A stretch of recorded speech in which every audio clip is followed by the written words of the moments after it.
Hello and welcome, YouTube, to the final seal. We're actually going to hit our first seal, not the final one, but it's the end of the cycle. So I've moved my camera up here so we can see that we hit 4 different settlements along the way.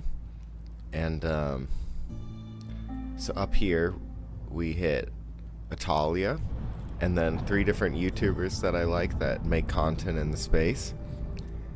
And so now we're going to hit the seal. So this will be the end of our cycle, and the cycle kind of goes along this bottom here and hits on the... Like, we could end it right now, but instead we're going to do a sealed forest. The sealed forest comes with bonus challenges, and so like all of our additional effects are negative because that's what a sealed forest biome produces. All resource nodes have fewer charges.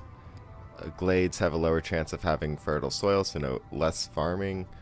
All trade routes are 30% slower. Okay.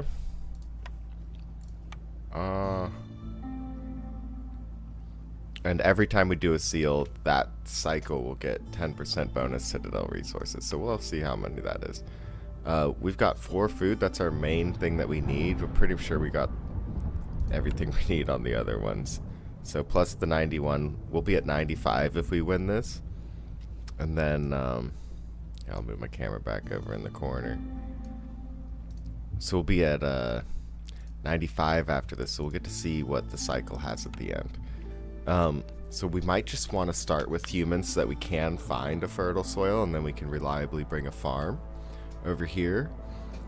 You know, I love humans, but lizards and harpies are fairly decent gatherers and producers. Humans and foxes. Foxes help with those glade events pretty well, and 7 additional parts is pretty sweet. It's only 6 people, but well, plus the 2. So I think we'll pick that just because we like the parts that come from it. Reduced farmland might affect how much we want parts, but we can always sell parts. So we'll bring a farm for 4. I think it's a little cheap on this map because of the reduced fertile soil, but we'll take it because we've got humans, so they're going to show us where at least some fertile soil is. And then last time we went all building materials, which I definitely regretted, even though this was the biome that I made that plan in, so, you know. Well, we'll pick planks because planks are always useful. And then, you know what, we'll go ahead and pick wood too. Yeah, we come with, we're not coming with a lot of food.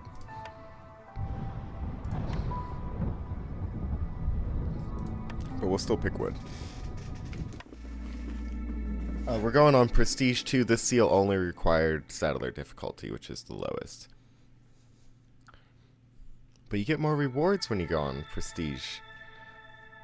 Okay, so those are the 3 negative modifiers from the biome that we already read. These are the 2 Prestige modifiers, which just means Blightrot cysts show up and we need more reputation to win.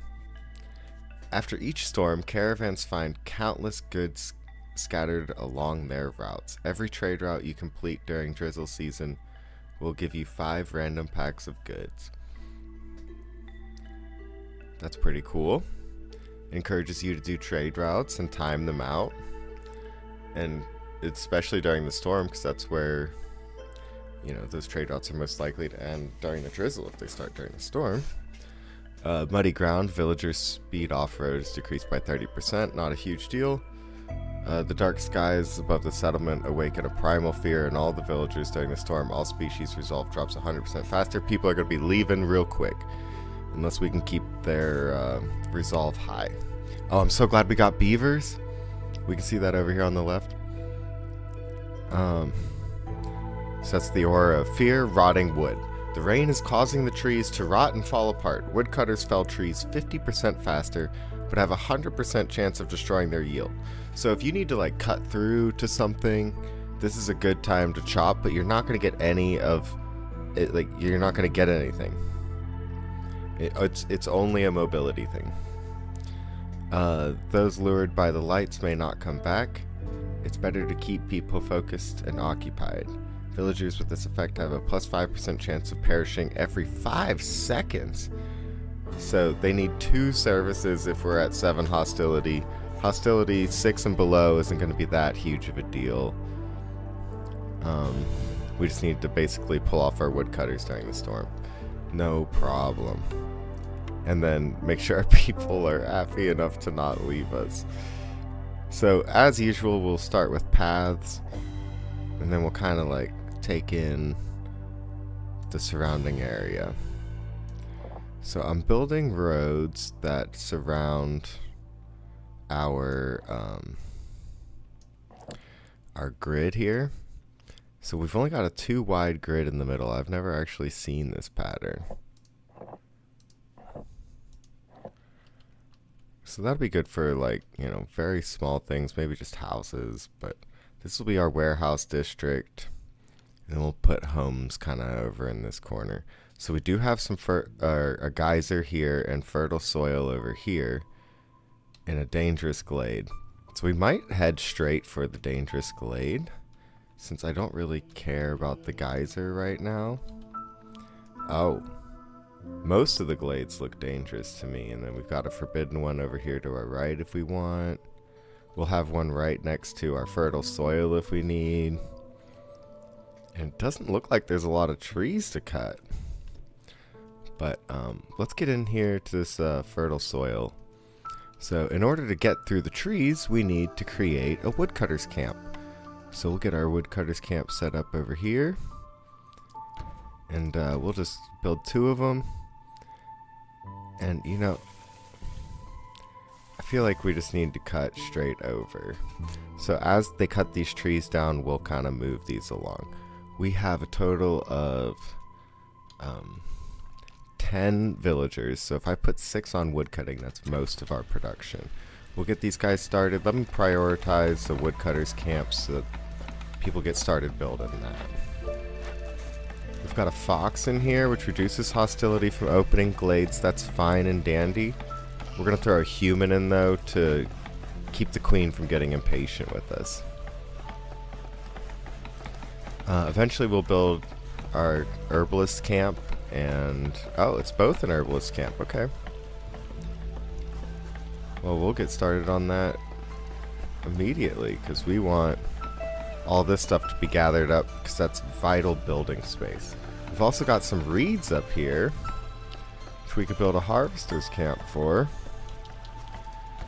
And let's get some workers going. If you use shift click when you assign someone, it'll automatically assign them in all the open slots. And then our building should slow down at this point, but we're fine with that. I don't want to build any of the advanced housing before we get a way of producing planks. But we get to pick our first cornerstone. Woo! Cornerstones! Firekeeper's armor. I'm not too happy with that one. Sometimes it's just a backup. I might even take 10 amber over that one. It's just 50 additional corruption, but like cysts take longer to burn. Oh, it removes an additional corruption. It just reduces corruption faster. I'm fine with that. A farmer's favorite food. Farmers have a 75% chance of producing double yields when under the effect of biscuits. I mean, that's cool. We're not going to have a lot of farmers. 50% of the amount of goods produced in the small farm.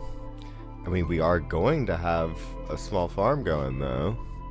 So we might do that just because there's 50% less fertile soil.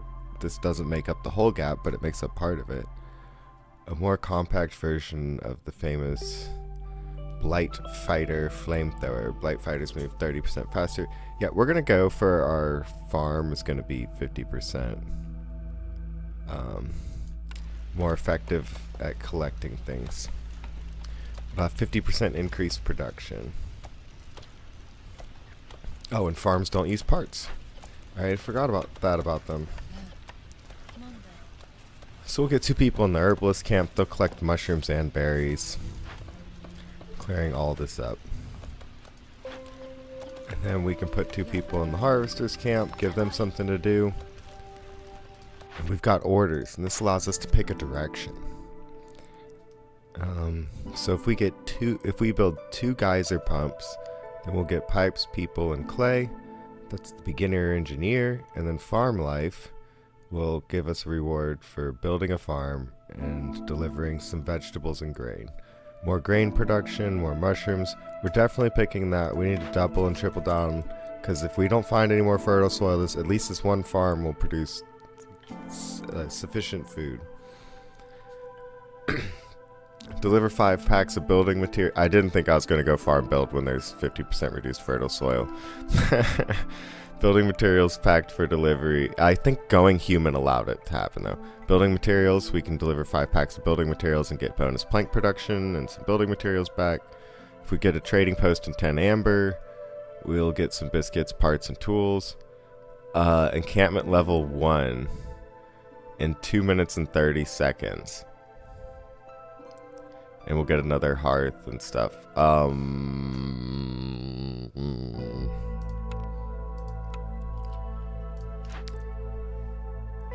So we would need to house 8 people and get 4 decorations built.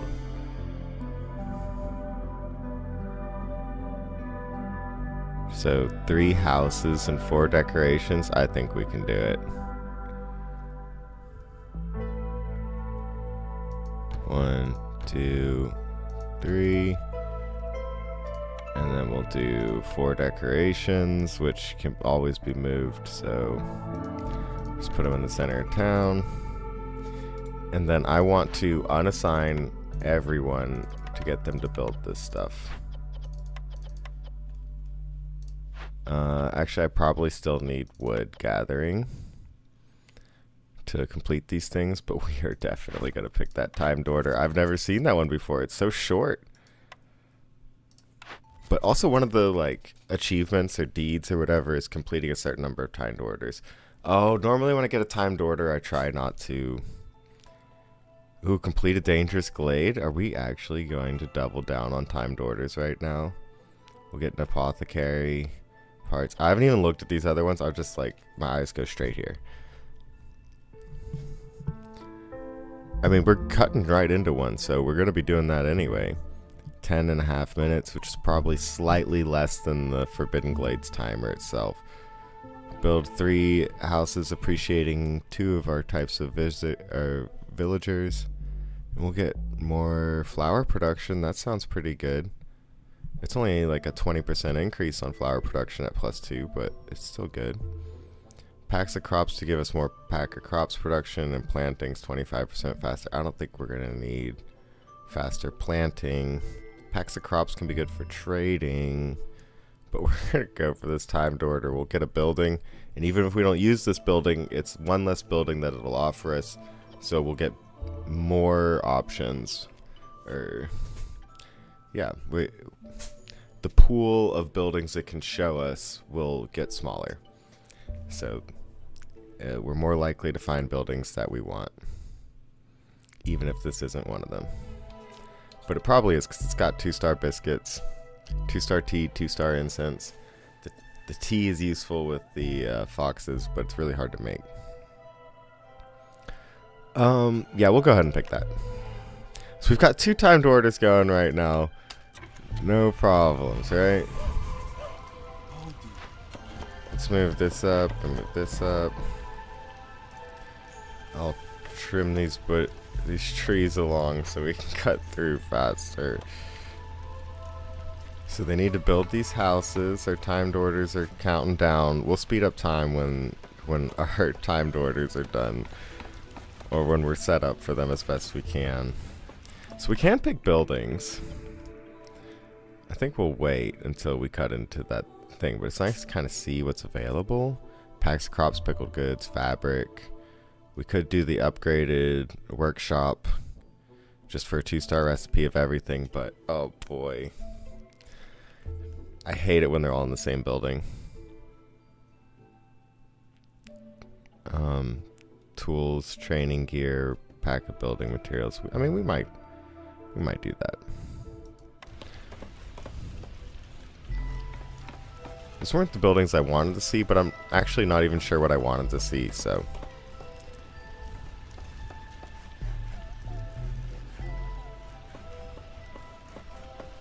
Alright, minute 46 seconds left. We got it, right?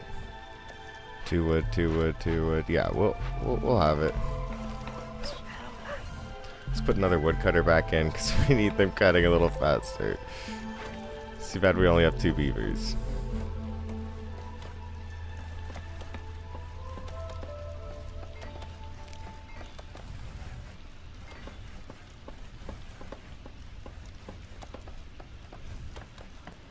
Okay, getting a little nervous about the hurried expedition now.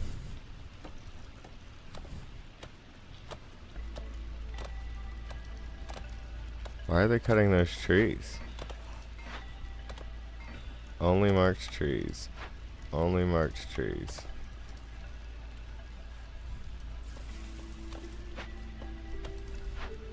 My goodness. Maybe they're having problems reaching them?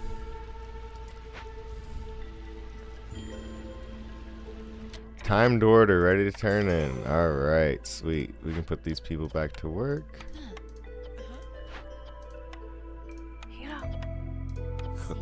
Collecting our reeds and roots and clay, our berries and berries, and our mushrooms and insects.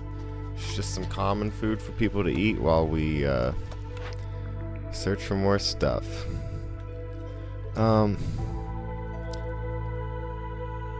So I'm gonna pick the granary because it gives us a 2-star fabric recipe that isn't smushed with other things. Packs of crops might be useful. Pickled goods could be useful. I'm probably just gonna use that for fabric, and I'm okay with that.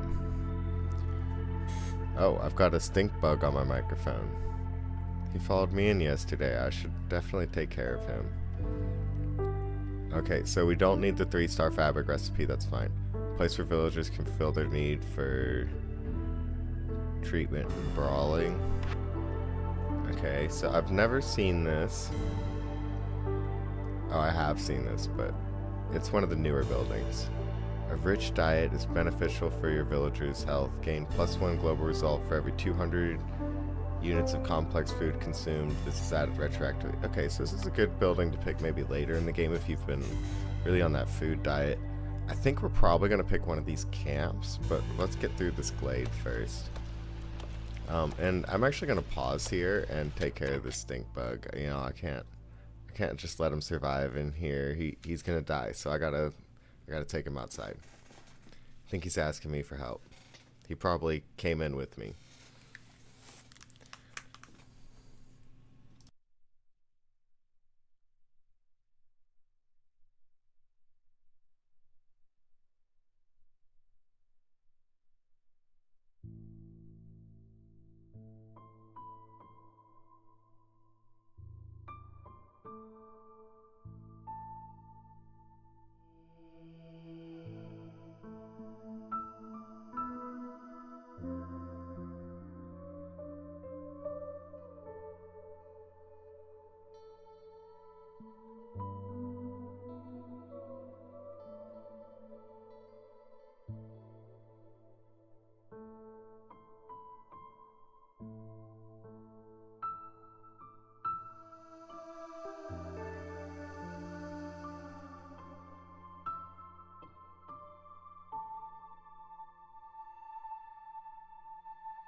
Dang, I probably should have just left the camera on. I offered him a container to get on, and he crawled right on it, and then I walked him outside, and he crawled right off it. Turned around and looked at me. I told him have a good day, and thanks for trusting me, and let's get back into Against the Storm. Sorry about that delay. You know, we gotta save creatures when we can. I think we're all part of the same life form or something. So, it's not looking so good on our hurried expedition. Okay, we busted in. Fallen Fox Scouts. Okay. Seeing their fallen kin has taken its toll on the villagers. Minus 12 Fox Resolve is active only when the corresponding glade event is being worked on. We don't have Amber or any of that stuff.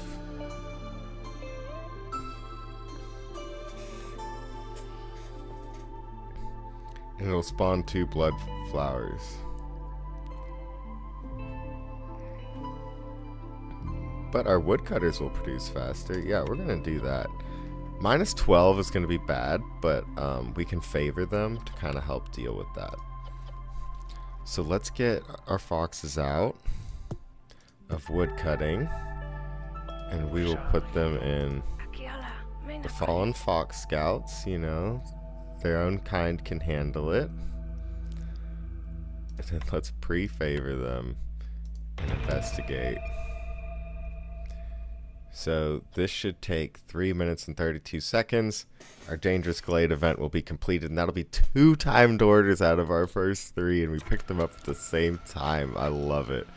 Okay, so we're going to need the upgraded Herbalist camp for this next one. Unfortunately, Foragers and Trappers are what it's showing us. Oh, here's where it shows you the resources off to the side there.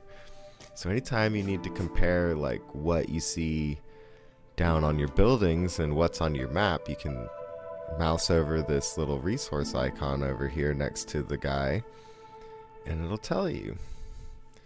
What is this? Some reputation points you gain allow you to select a new building blueprint. You can unlock new blueprints by leveling up. Okay, we already definitely knew all that. So there will be meat and insects on the ground, and there won't be grain, but there will be roots on the ground. So just by numbers, we should pick the Trappers camp.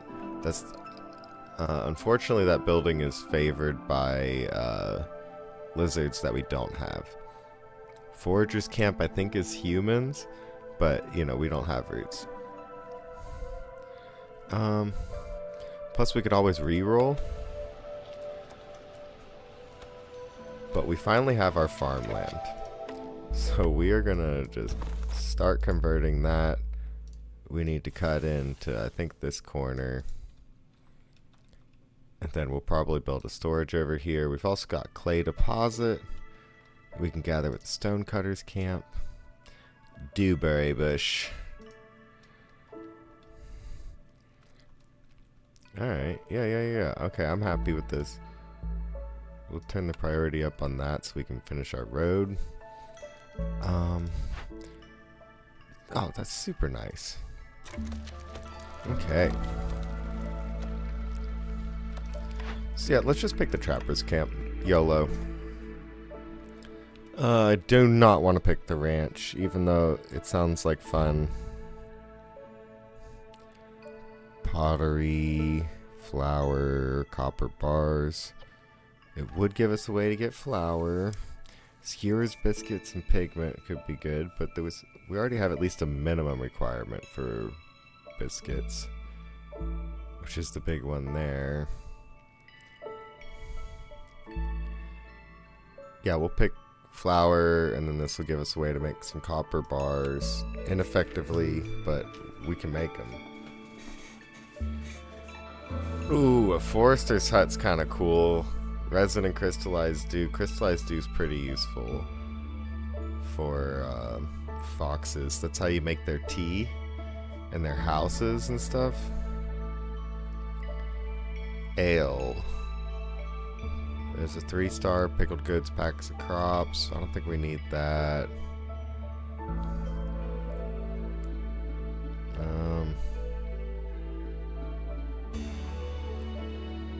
We re-roll this. Okay, it's showing us the foragers camp again. Oil could be fun, but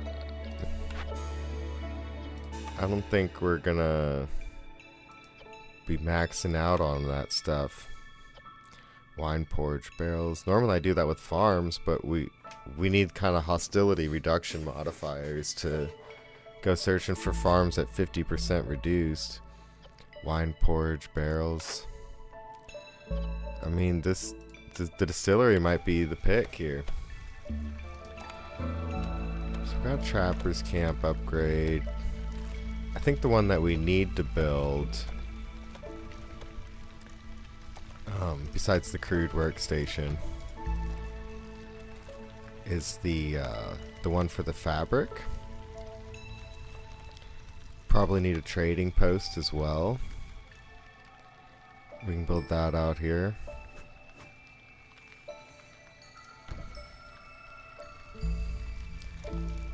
And I did pick one for fabric, right?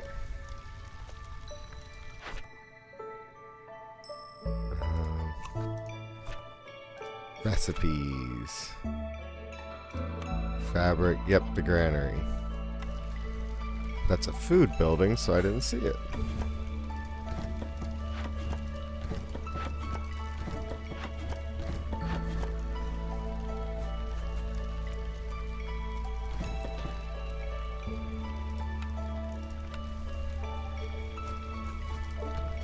We'll pop that right down in the middle.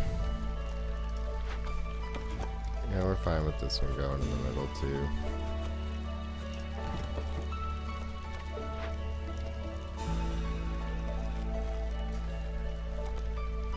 So you'd never need to make fabric. Let's not make pipes. You can make bricks, I guess. And planks. Soon this Fox event will be completed. And just in time. So, you know, I think I'm okay with speeding up time here a little bit. We can probably take a human out of there. Just to build things.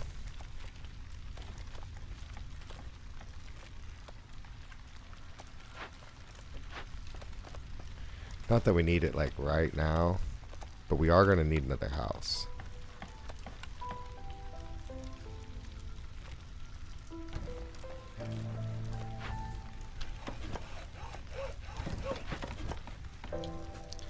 And then hopefully we can get this farm built during the season. We'll throw 2 humans in there and they can start plowing the land. That is a lot of farmland. So maybe we can sustain at least a small population on reusable food out of there. Because other than farms, you have to keep opening glades to find it on the ground or buy it from traders. What's going to be in here? Coats, incense, some clay production could be cool. Sacks of flour. Yeah, it's basically just, do you have tools or do you have stones, you know?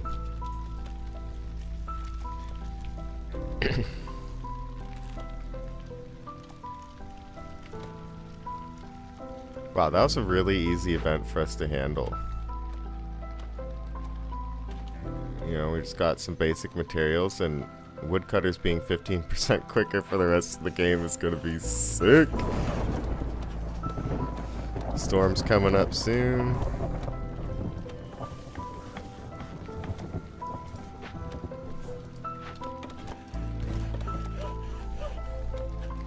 So I'm also going to want to build a warehouse out here. Timed order ready to be turned in. There we go. And we got the apothecary, which will allow us to make biscuits. Alright.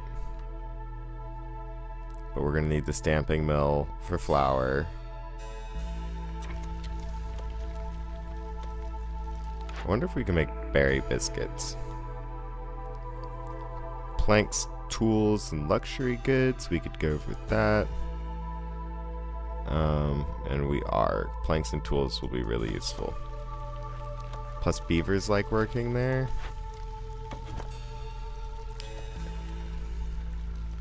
So that's a nice little bonus. Let's move our barrels over here, and then we can throw in our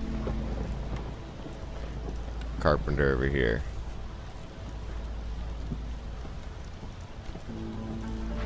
So we can get rid of planks here. So this is just our brick producer. Since we don't have any of that stuff, we don't really care. Yeah, everyone's doing fine. I don't think we need to favor these guys anymore. Though for some reason they're definitely lower than everyone else.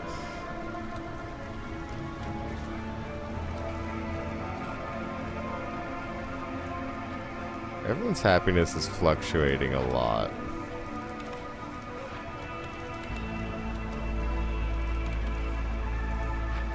Just leave one beaver in there handling everyone's business. Let's see if we can build a farm in there. Yes.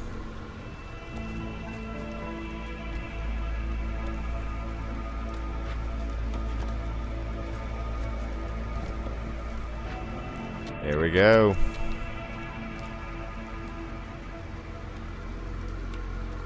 So I want it to be a grain farm. Because it grows vegetables ineffectively, and then vegetables are not a great food source. But grain can be turned into flour, which can be turned into really complex foods.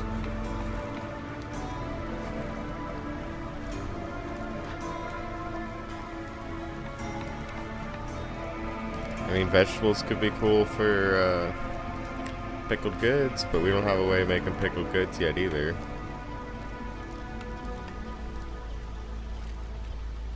So we can make fabric here. Though we're going to put our humans in that farm when it gets built.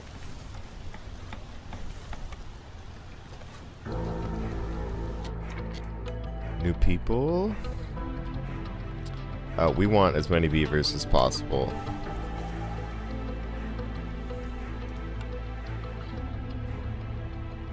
And I'm bold enough to build a beaver house now.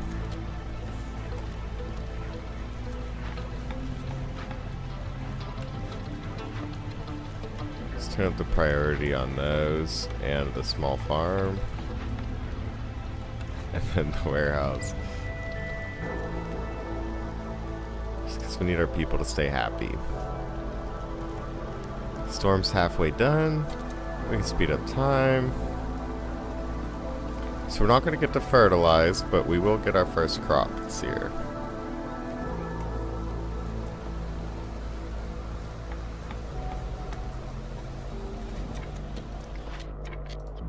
Let's throw 2 humans in there. Yeah, we can throw a human in here. We can throw a fox in here. Barely getting clay from, what was it? Where are we getting clay from? Trees? No. I don't know. Oh, these, the reeds. Yeah. I mean, yeah, we can toss a beaver in here.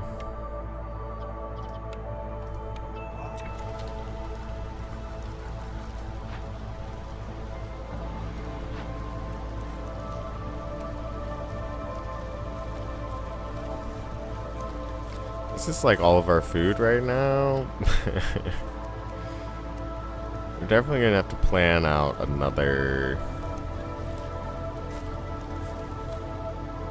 glade.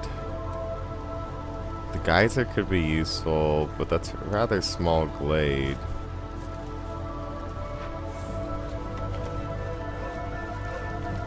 But it's also in the direction that we want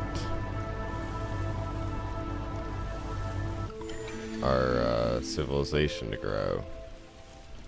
So we'll just cut into that. I don't think we really need to rush it. So we can get more grain production, faster woodcutters, an herbalist camp, clay production. Sahilda, you always have some of the best stuff. If I was just rich, we would get all of those. She doesn't even have enough amber to buy all those. So we're gonna prioritize. I think woodcutters is the most important. +1 grain is pretty cool. Herbalist camp would be cool too because that's a whole building.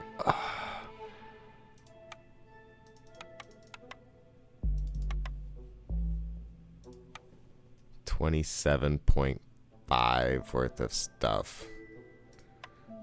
Okay. Yeah. Remember those extra parts we brought?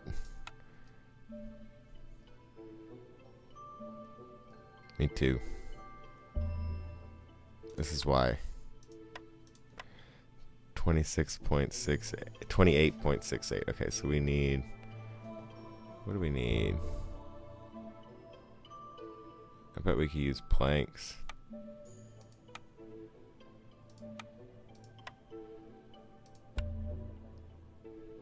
$28.66. 28.68. That's a fair trade to me. We will buy the building, and we will buy the woodcutters.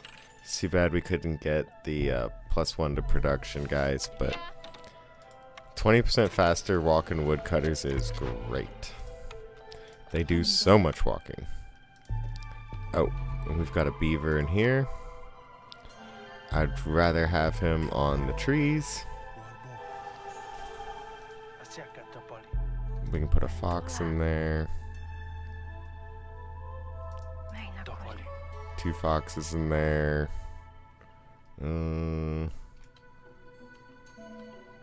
Anywhere else I can steal someone from? I mean, probably the crude workstation.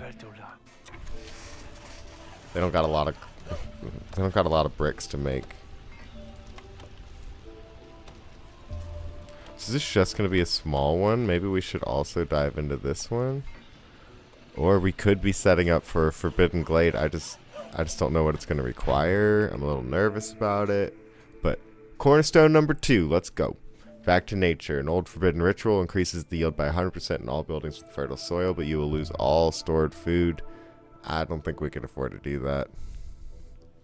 100% is great, but it's only going to boost like 1 farm. And again, we've already got some boosts on it. Let's look elsewhere. Global production speed is 33% faster, but traders will arrive slower. No thank you. Every 3 burnt blight rot cysts lowers hostility by 10. While the hearth is corrupted, you can't sacrifice resources. So we will be burning cysts. So maybe that's the way to go. Crystalline filter designed to mitigate the negative environmental impact of infused rainwater. Blight rot cysts appear 50% slower when using rain engines, but reputation from resolve generates 50% slower from the next 2 reputation points.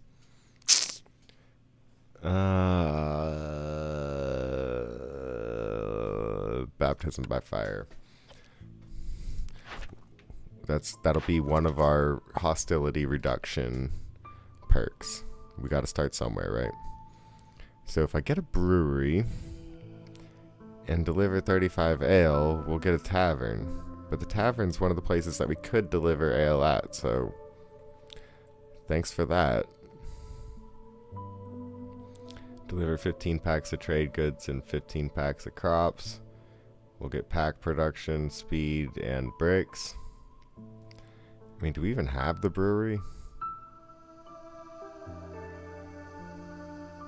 Doesn't matter. If we have to force packs, we'll force packs. We can get a supplier if we can deliver 50 mushrooms and 50 herbs in the next 8 minutes, which we cannot do. Sorry. Tons of packs and amber for faster traders. 3 trade routes worth 7 amber. That's going to be much easier. We'll do that. And then we'll get 20 amber. Cool.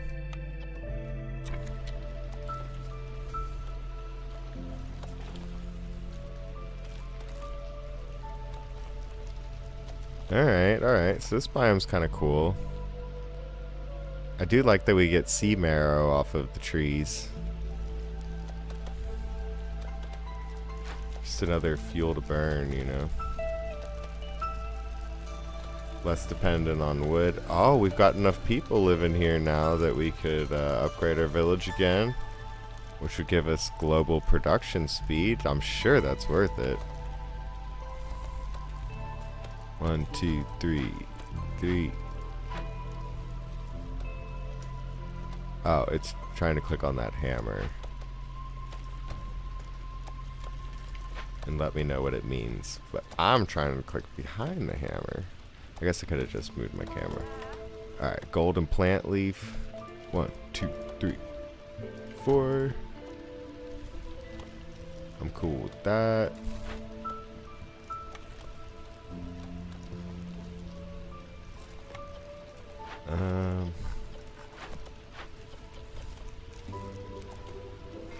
Yeah, once you're done with these berries. Oh, they finally finished that mushroom patch. Let's go. Now that you're done with those berries, I would love for you to start building stuff.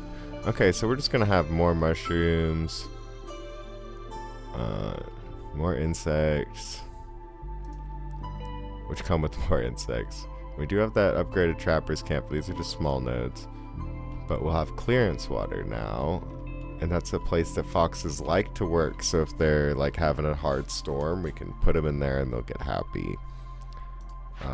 Clearance water, I think, is this kind of building. No.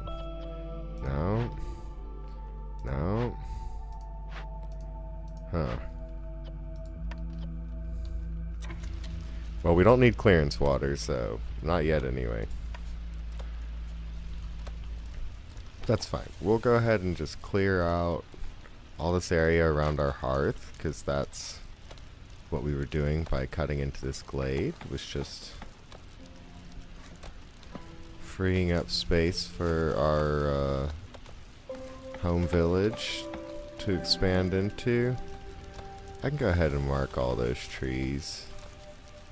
I'm sure I'm just going to delete these in like 10 seconds. Be like, oh, I need to focus my guys over here. Because I probably do need to focus my guys over to a forbidden glade. I'm not sure why I'm drawn to the forbidden glade. I'm sure dangerous glade's just fine.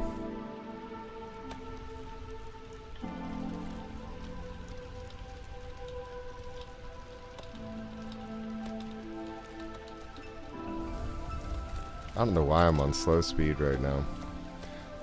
Probably because I need to build a stamping mill, which is also a 2x2, so I can toss that in the middle there.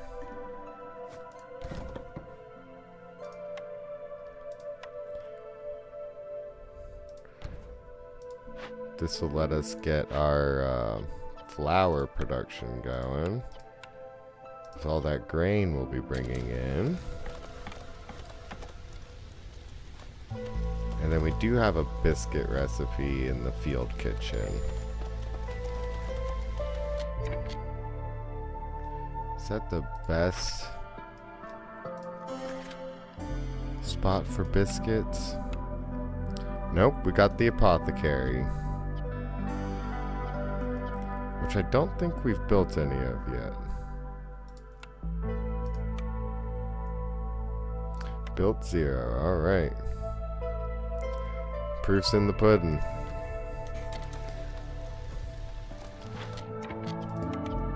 And this is out of things to harvest. Good for you. There's nowhere else for you to go, so I'll just toss you over here by our trader.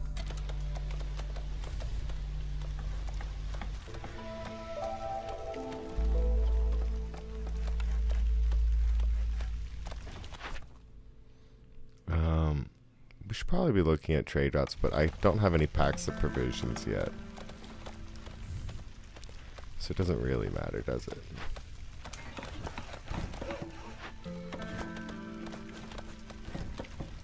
Alright, next level neighborhood. The final one is a 10% chance of producing double yields.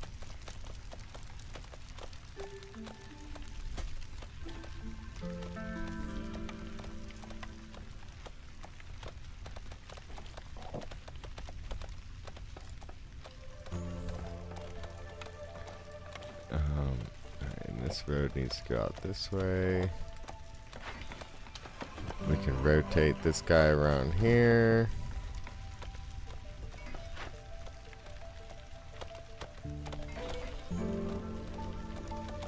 Finish building some more roads out this way.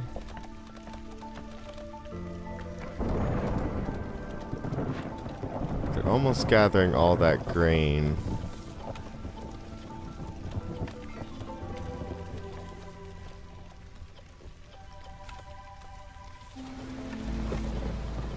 And they didn't finish it. Fox's resolve is low. Oh, because we got all the way up to this stuff. Yeah. We need to pull out our woodcutters. Especially since they're just chopping down trees for clearance. They're not actually chopping them for wood anymore. It is offering us new people, and we're definitely going to pick the 3 people. But I think we'll wait until we have some more housing, perhaps. Would be the best plan. I'm gonna move these decorations far out here.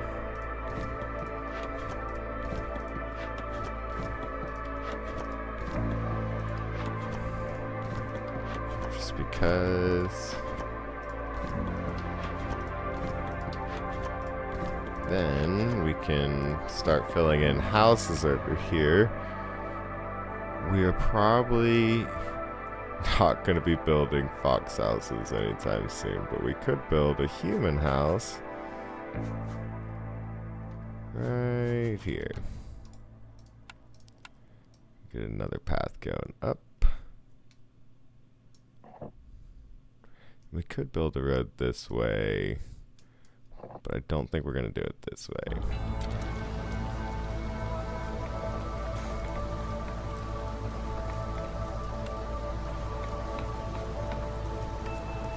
We just do another basic shelter just so we can accept people into our village without them becoming homeless.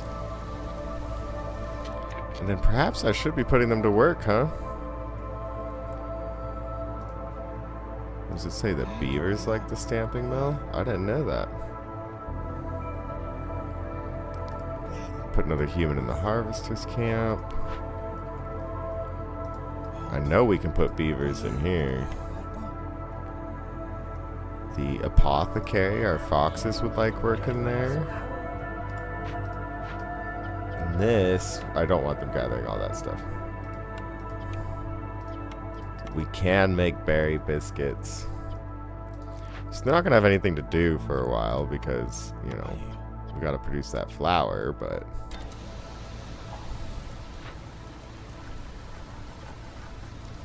At least we'll go through all of our wood really quickly.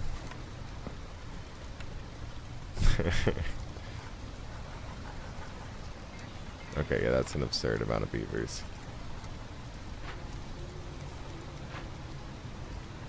Can we make more bricks? No, we can't. No reason for anyone to work there.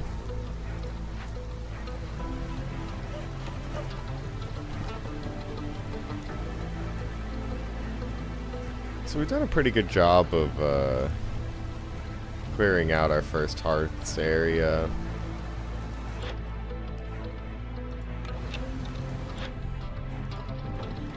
Could look at trade routes, just to kind of see what people want. Yeah, and the more villages we get, the more things we get. But I guess we're out of range of the smoldering city at this point, so who knows. We'll figure that out as our cycles get longer. Oh, and if we had 15 vegetables, we could turn in the farm life, so we do have to produce vegetables. Unfortunate. Ooh, we could get another 20% on our woodcutters.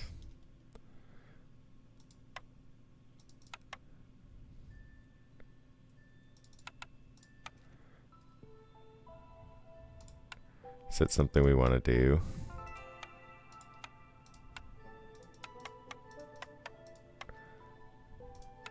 I think it probably is.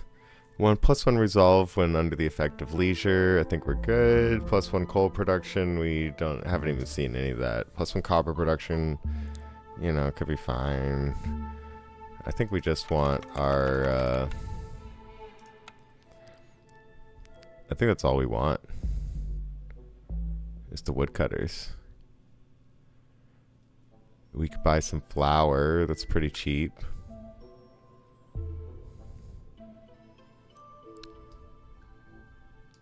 But I think we'll be good. I don't think we need flour.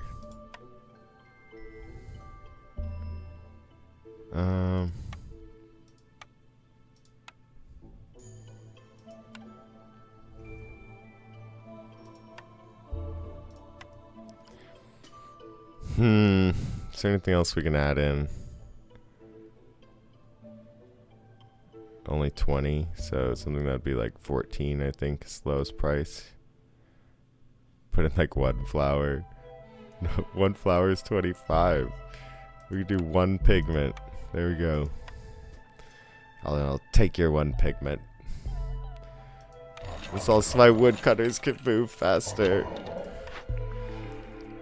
Trade negotiation. Trade routes are worth 1 more amber. Doesn't apply to routes already in progress. This effect scales along with the quantity of goods exported. So that could just make our trade routes just easier to say yes to. Detailed notes on different traders and their wares. Gain 1 additional active trade route slot. Traders will arrive 25% faster. I think traders are arriving faster because I'm more familiar with that trade screen and how to abuse that with different cornerstones. Herb and root production is increased by 1 for every 75 biscuits produced. That could be useful when we're just picking that stuff up off the ground. A new type of grain. Gain 3 mushrooms for every 10 grain produced. Instant picking that. Yes. Yes, we want that. We want all of that. And we got new orders to pick from.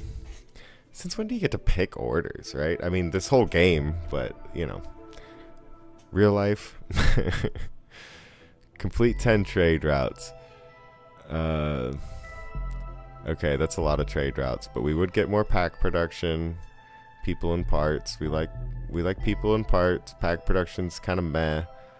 It's really nice when you're making packs, but if you're not, like, if you got more resources, you can just make packs, man. Who cares? Used for religion at temple. Oh, so having 40 incense and a monastery would give us all fuel recipes are 33% faster, which I think works in mines for coal. And pie. Unfortunately, we're going to pick the trade routes.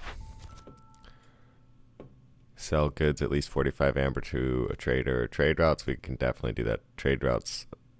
Traders survive 25% faster. Super good. 12 tools and 3 villagers. Nice. Have at least 10 humans for 120 seconds. Have at least 8 villagers with clothing fulfilled for 60 seconds. And we'll get some humans, more egg production and parts. We're definitely going to go for the trader one here because traders arriving 25% faster is so helpful in games. And if you can stack that up a bunch, it's really nice.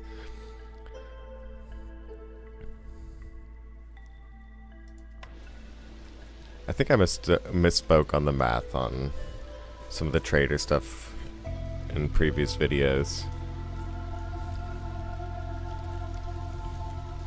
Oh, we're out of the storm, so let's get our beavers back to work on our wood.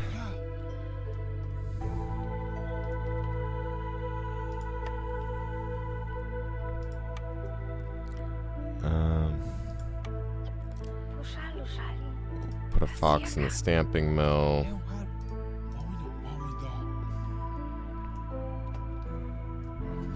Yeah, we only have 5 beavers, so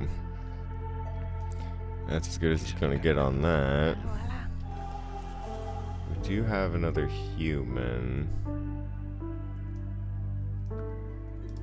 What's going on in my granary? Yeah, we still got plenty of grain to use and get rid of.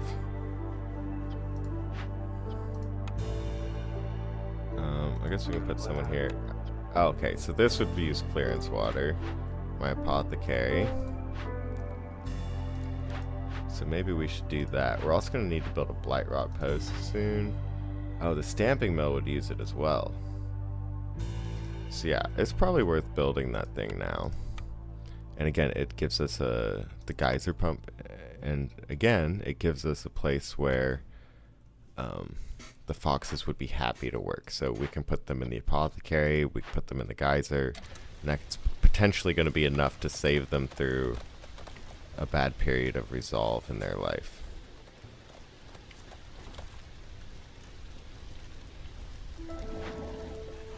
So let's cut through to this small glade, even though it's not a big glade. We're still kind of working on our resources,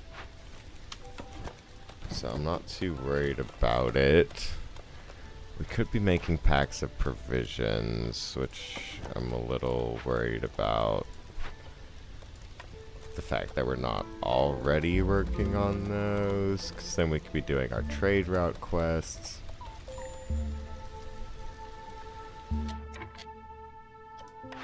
Woodcutter's done.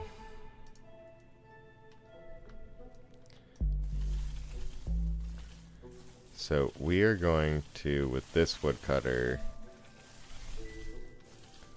just completely carve out all the space that is keeping us from getting into our different glades over here. And then whenever we're ready, we'll punch into a glade. This guy is already going to punch into a small glade this season. Yeah. And he'll finish clearing up these trees and then we'll get out of there. This is another geyser, which could be really useful for us. And then just some roots and dewberry bushes that are small, so nothing too particularly useful. The geyser could be useful again because good place for foxes to work.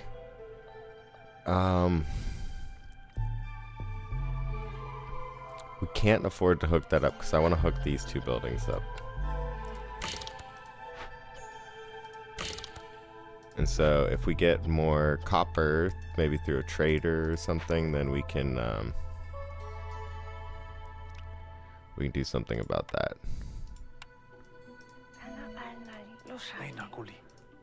And then by turning on our engines,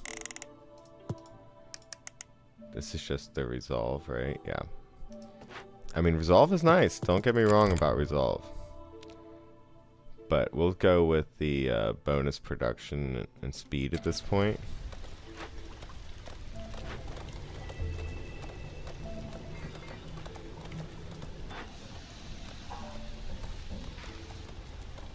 Yeah, 100% bonus production and chance for production yields. So that was a more efficient way to use those 4 workers. Yeah, they don't even have enough time to get through all that. Maybe I could build another farm building just to put like another, like a third farmer on there.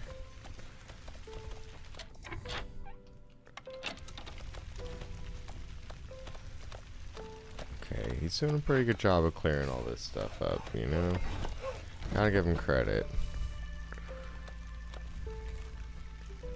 And then they'll trim through all this. And honestly, we could leave one in during the storm just to cut trees quickly, because yeah, our negative modifier will make that really easy. Okay, so we did just get blight rot cysts to appear, so we should be building a blight rot post. I think it's fine to build it just right here.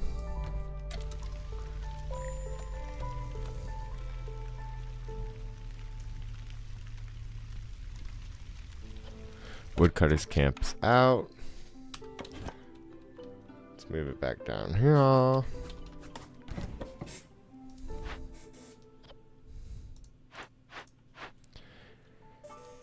This is out. We can move it, right? Seems like a good idea.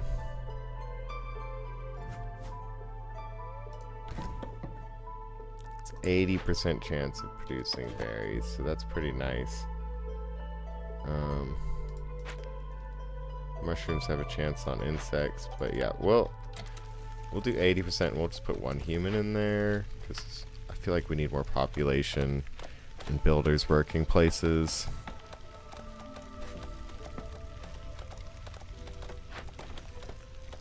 Yeah, because I'm going to have to put someone in here.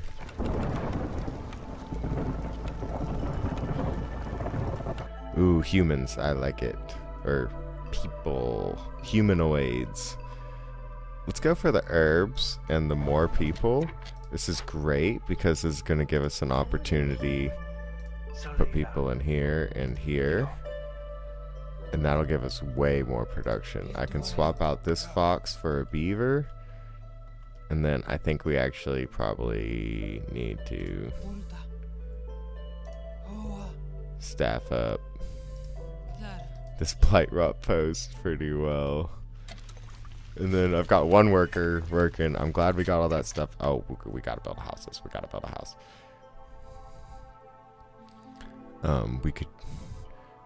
We just need a house for 3 people. So I'm feeling like we build a beaver house for 2 people. And then we build... Okay, yeah. Just like a regular shelter for 3. And then that should help us the next time we bring people in.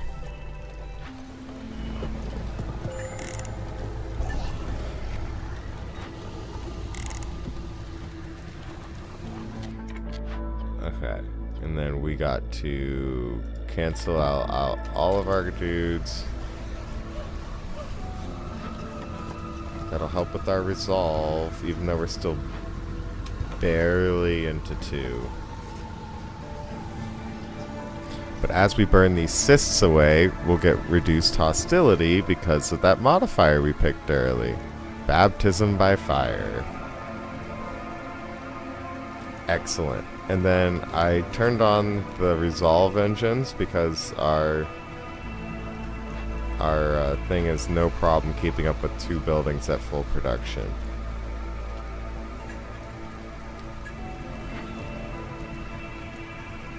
So it's like we could build a 3rd building and it would still be fine. So yeah, our people are barely feeling this. We're only at hostility 1 thanks to those blight rot cysts being burned. Looks like these people have nothing to do. They burned all the cysts already.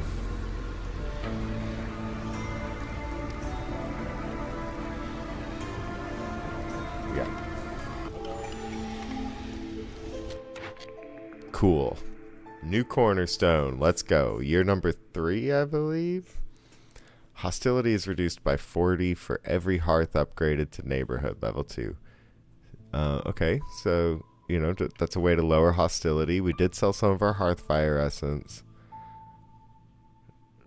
But that's a way to fight hostility as we increase our population and our reach. If you leave rainwater for a while, it will begin to release a pleasant and warm vapor. Food production speed is increased by 10% for every 50 units of drizzle water stored, which we don't have any drizzle water stored, but we could. There is a geyser for it. For every 10 completed trade routes, all houses have room for 1 more person. Okay.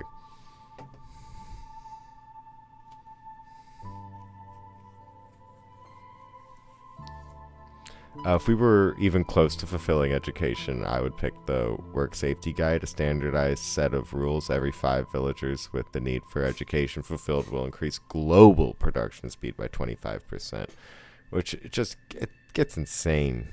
It gets really insane. That's game ending, you know? But we'll do the 10 completed trade routes. All houses will have room for 1 more person.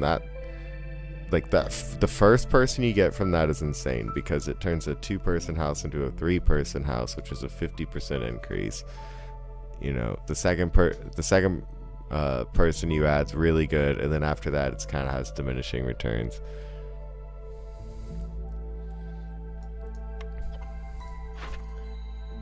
Okay, we got our vegetables this time. +1 to grain production, which is really what we wanted. And we can pick another... Keep Fox's resolve above 24 for 120 seconds. That sounds difficult to do. But not if we already had tea, right? And then we'll get 4 more porridge production. That would be nice. Oh yeah, and this is the monastery religion one again. Well, we don't have that, so we'll take the challenge of making our foxes super happy. Part of that's going to be this secondary rainwater engine, right?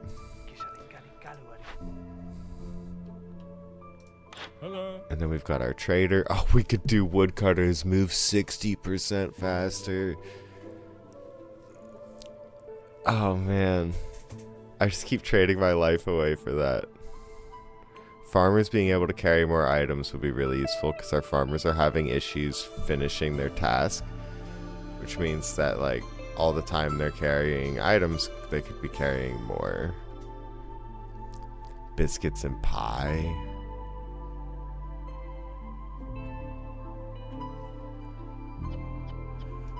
That's what we want, right?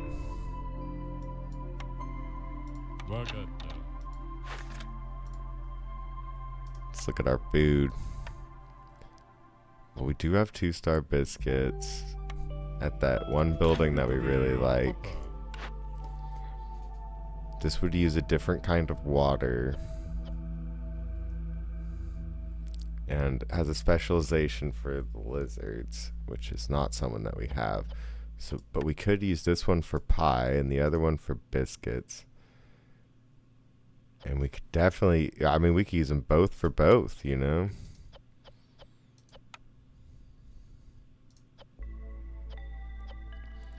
And then also if we needed a container. That's, I mean, at this point, that's got to be better than 20% faster. We've already got this perk twice, right? Farmers carrying stuff would be great. I don't think we have that much to trade with this guy. Oh. Yeah, no, we don't. Because, I mean, while we still have a lot of parts. Okay.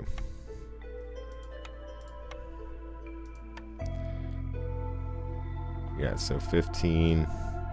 Yeah, there's no way we're getting another 9 out of that, right?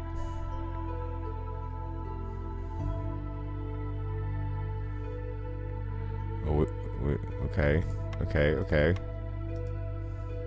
Okay, yeah. I see a path to victory here. Oh. I only need 24. 15 plus 9, right?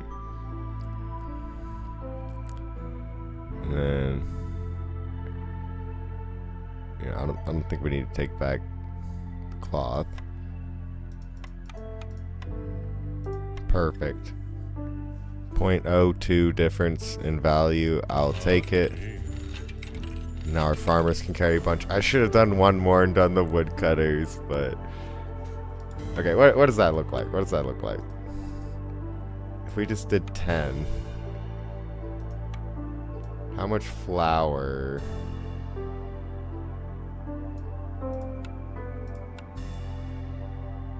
No. That can't be worth it. Can't be worth it. Oh, I'll be crying about this later tonight.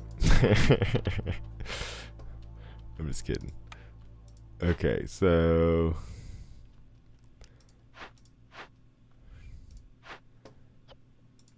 In terms of what else we could be doing with our lives... We do have orders. I think we're going to get rid of these vegetables now. We'll go full stamping mill. Yeah, they're out of grain. They could use mushrooms. But I mean, they did make a lot. You know what I'm saying? Okay, and then we can make herb biscuits. Why not? Sounds good. Can everyone get benefits from biscuits. Oh, our foxes aren't getting happy from biscuits, but it's okay that they're eating it because that's basically all of our food. If I could get the pickled goods going, that would be great too. More farmland would be wonderful. Okay, so they want skewers and porridge, the foxes, and pickled goods.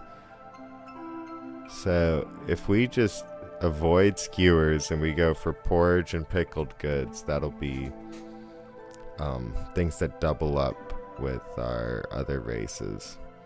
Oh, only the humans get +5 from pie? Well, I'm glad we went for the biscuits. Not that I think we really had that option, but we're going to do our hour-long... we've been streaming for an hour, take a break, kind of clear our minds, and walk back to this thing. If you're watching the VOD, I usually try and keep it to a 5-minute break, so just skip ahead or do something else for a minute, or just enjoy the music of this wonderful game Against the Storm. If you got a second, go ahead and hit that like button, hit a subscribe, more content like this to come.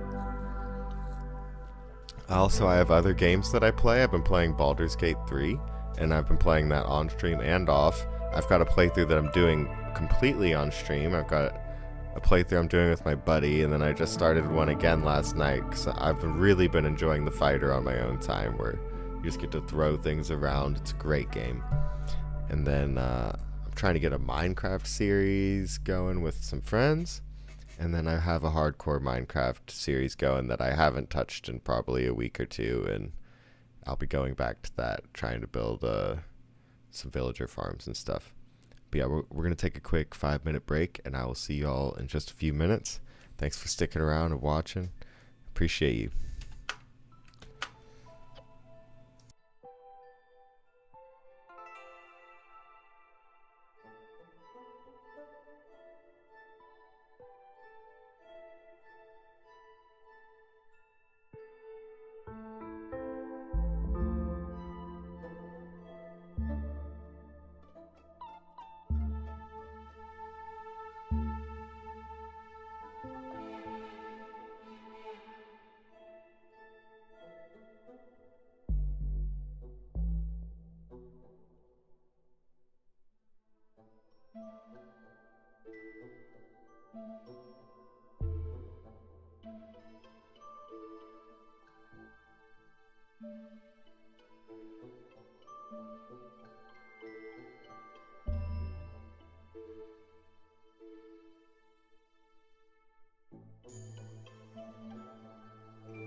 And we're back, hopefully 5 minutes later, maybe 6.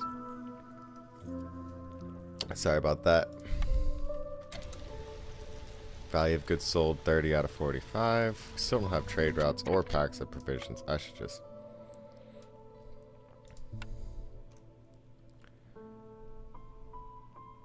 This will go here. Or here.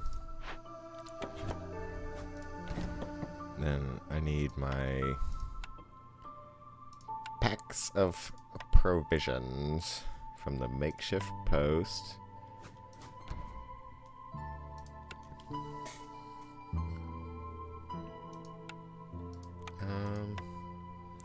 There it is, the bakery.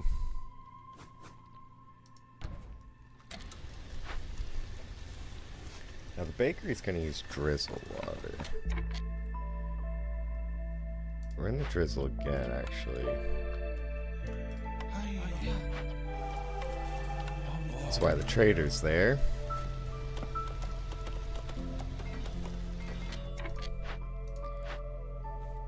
So we can put someone in here. We can put someone in here. We only want packs of provisions for now. Which can be made with eggs and insects and herbs. That's fine with me. We'll get it up to 15. As a max. Go from there.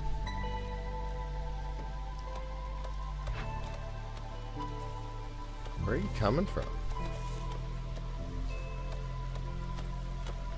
Yes, please. Plant. Woodcutters, no suitable location already because they move heckin' quick.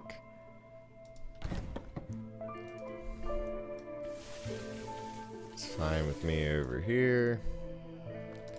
Oh, we've wasted some time, but we're gonna punch in here.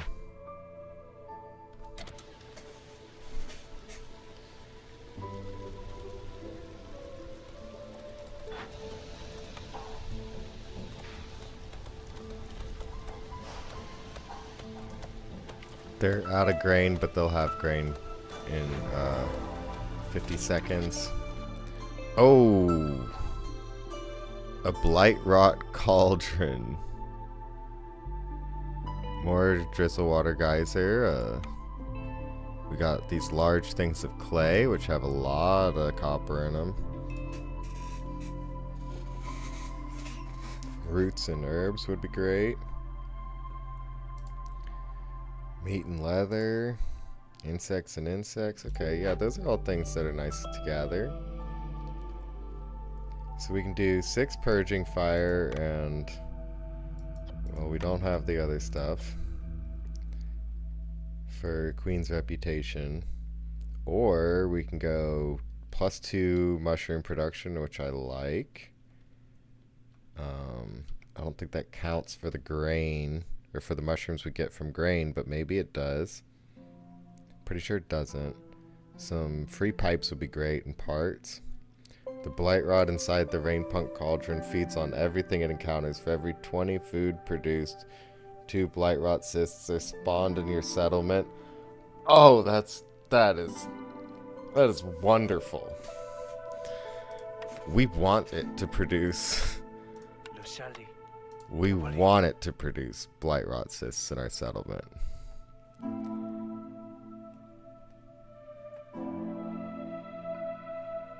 Yeah, let's do that. It's like losing this wouldn't be bad either. Contaminated liquid gets inside rain engines through underground pipes using water, and rain engines generates blight rot cysts faster.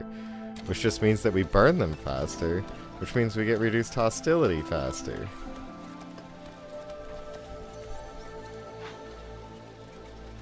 So yeah, we'll handle that with ease, no problem. Didn't even cost us resources.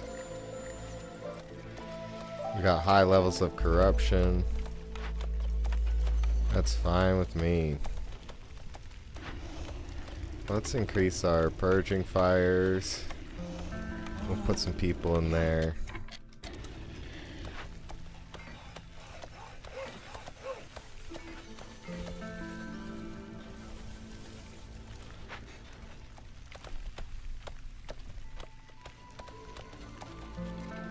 is going to be great for our hostility.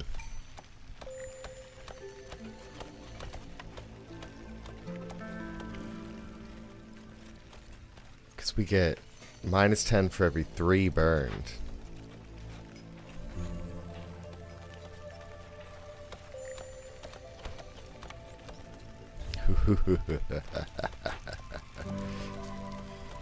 Okay, so the corruption might not be great, but if we had a service building, we could build some decorations and get our district up. We could also try and build a hearth somewhere. Well, we can't build it there. We come up over here. We go over here. We can go where this thing kind of is, yeah. Just to reduce our susceptibility to corruption, you know. Newcomers arrived.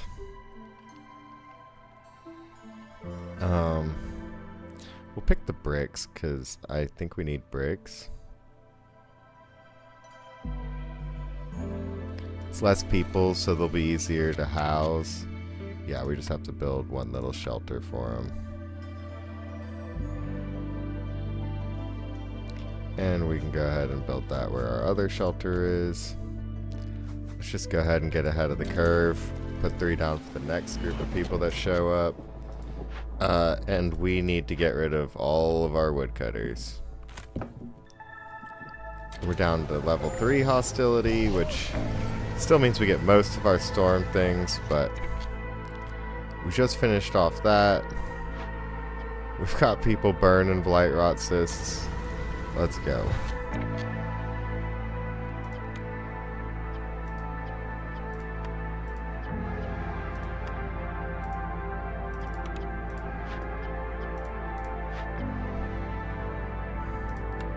So these biscuit makers can make it out of anything they want. Please keep making biscuits. You can make that out of meat.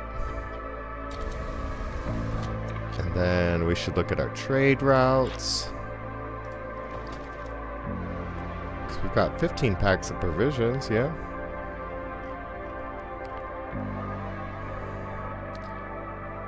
Okay, so we could sell cloth.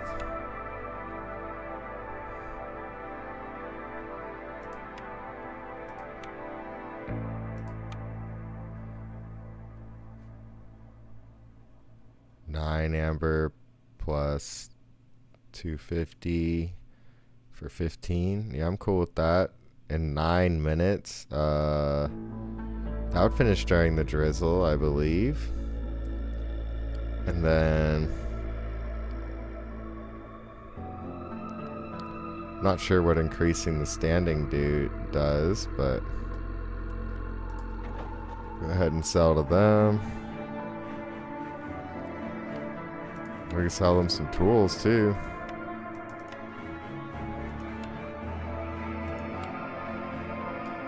Why not? Get some amber, get some trade routes done. Now, maybe I should have done smaller trade routes, but that's fine. Okay, yeah, so holding down Z shows you corruption, how many cysts you have, but we're doing great.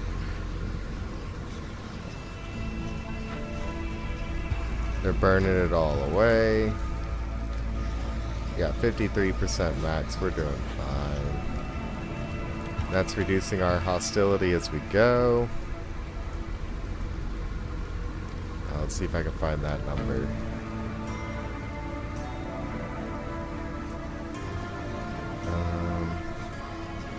Yeah, minus 60 hostility from this, which is more than half of a level of corruption, because each level's 100.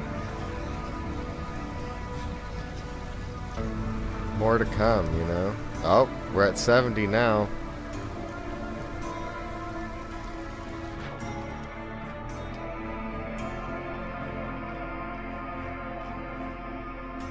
We could sell 13 berries, but really don't want to.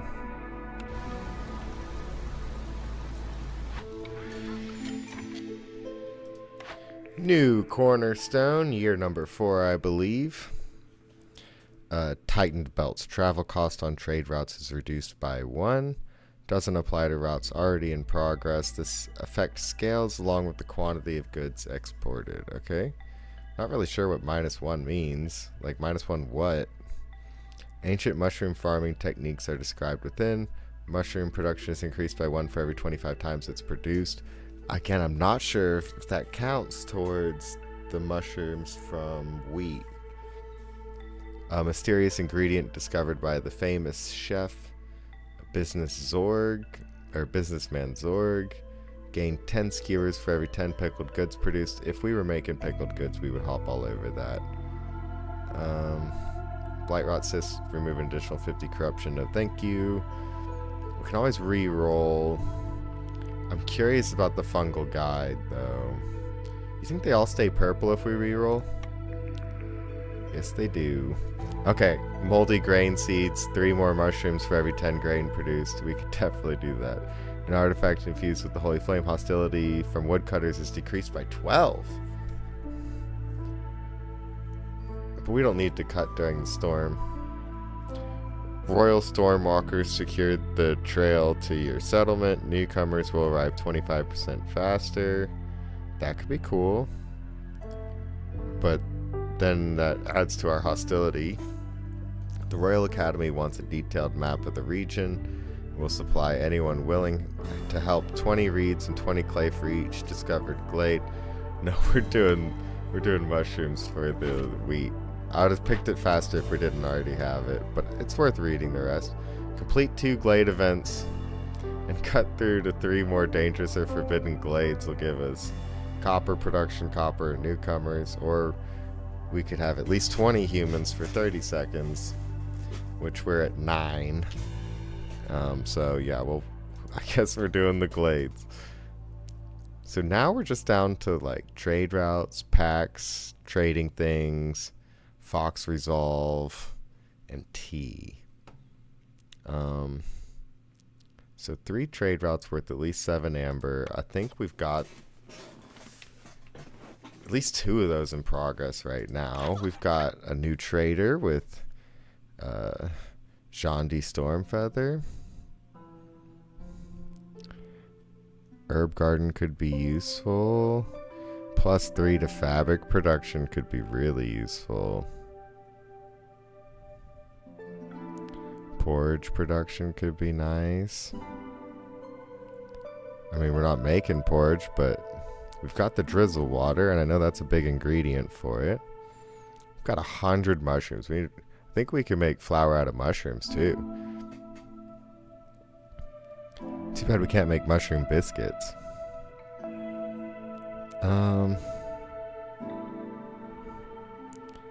These raw food ingredients are so expensive for what they are. I mean, which works in our favor as well, right?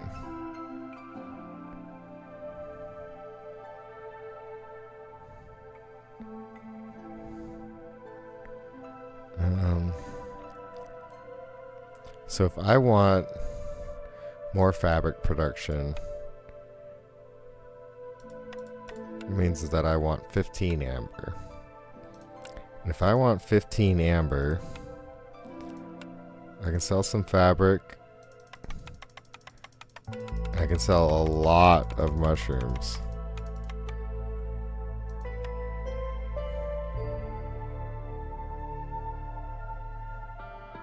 Does that seem right? For +3 fabric production? I think it does. I think that actually evens out pretty well.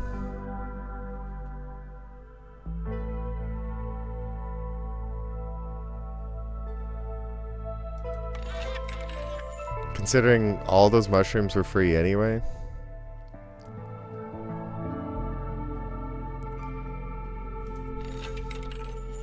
Yep, +3 fabric production. I'm happy with it. That's a lot of extra fabric per craft.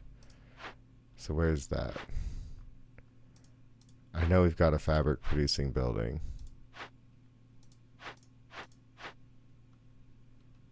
Right? Like we've got a ton of fabric. Where am I making it?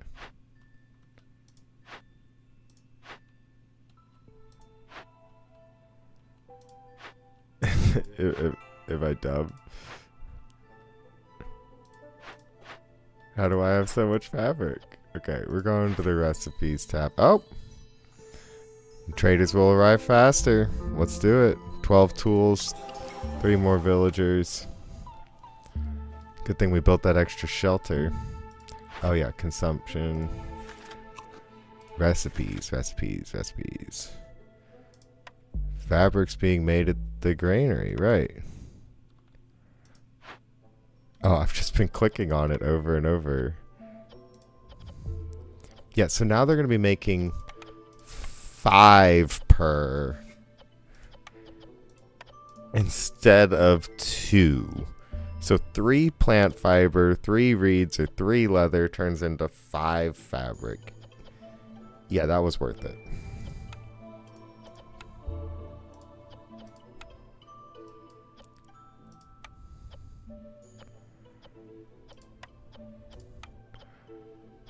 So we could be making packs of crops with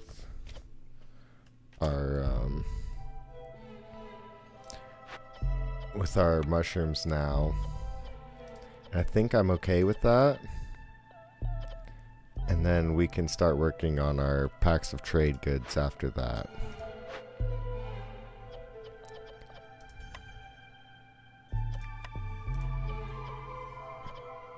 Yeah, packs of provisions, insects, I guess, if we ever get the opportunity for that.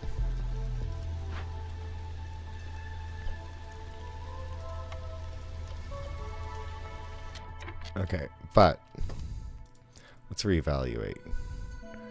We have 0 foragers camps. Let's build one there. We have 0 trappers camps. Let's build one here.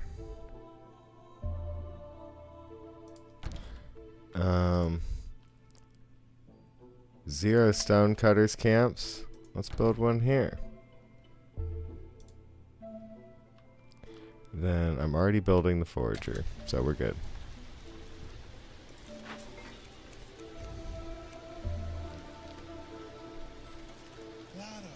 Oh. Then we need our woodcutters back to work.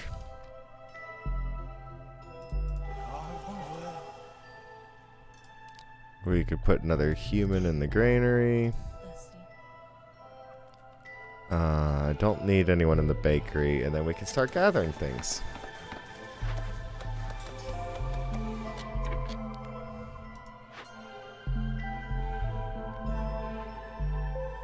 Trade routes, resin and stuff. Yeah, no.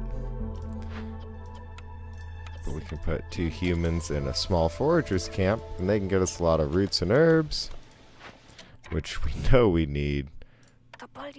Let's just throw 2 foxes in here, and they'll get us clay and copper and more roots. We've got 2 buildings we can pick. More biscuits are good. A porridge recipe. Okay, yeah, so that would just be another way to use our wheat, and then we just need drizzle water. That seems great.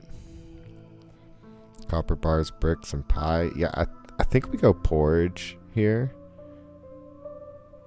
Even though we already have a 2-star porridge recipe somewhere. Yeah, we're doing it.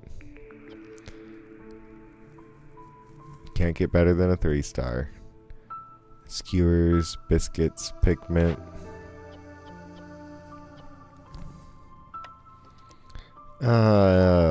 I mean, I don't care. I don't care about those choices right now. We'll make it if we need to.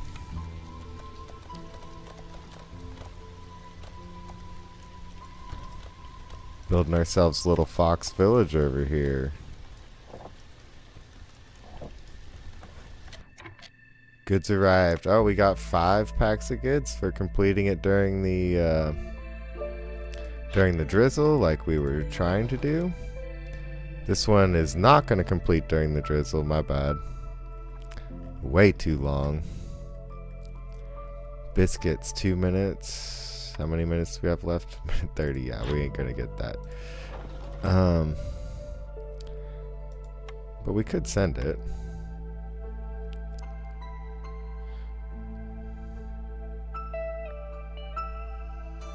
So for 4 and 150, yeah, that's not even a good trade, but no, we'll just do one for the numbers.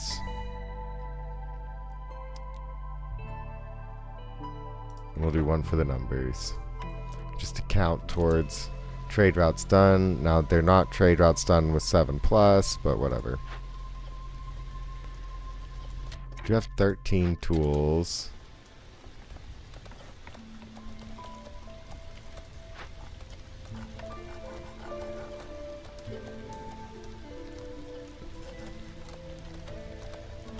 Trade goods, not luxury goods.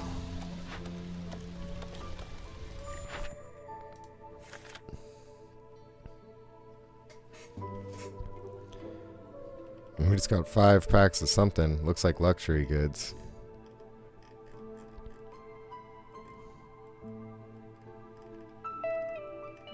Yeah, actually, we don't even have a recipe for trade goods.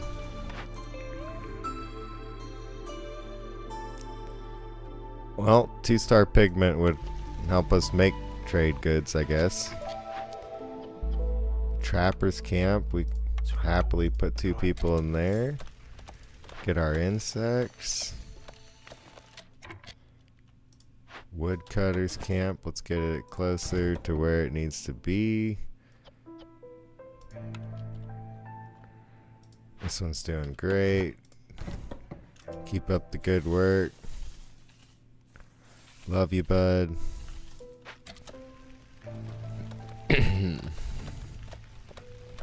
Yes, we have a pretty booming economy here. We're still not barely hitting all this, but, you know, with some perks we could solve that. We still don't have anywhere for the fiber and reeds to go. These guys are still overproducing for these people. That's great. Oh, I bet I could.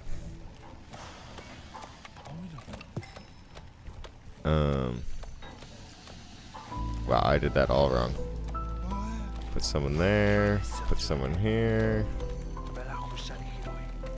Oh, they actually like working. Beavers actually like working there. Maybe I was doing that right. Even more resolve. And then more people are showing up. Out of these groups, we're going to pick parts. Because parts are so useful in trading. The cookhouse is available to us.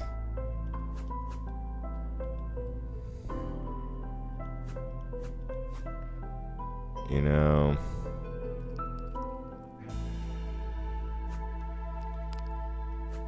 We'll just put it here. It seems reasonable to me.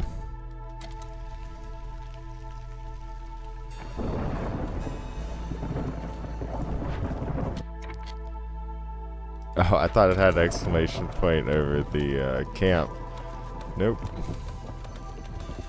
But when they're done with these roots, there's more roots to be had. Alright, let's get rid of all of our woodcutters. Bring us down a hostility level. Ooh.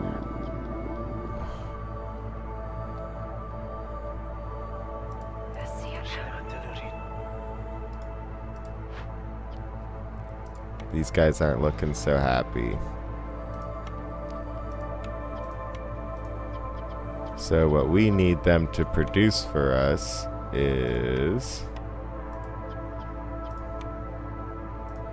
porridge.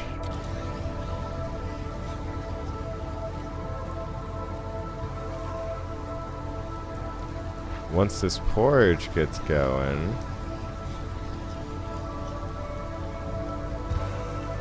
they're not happy. They're gonna leave.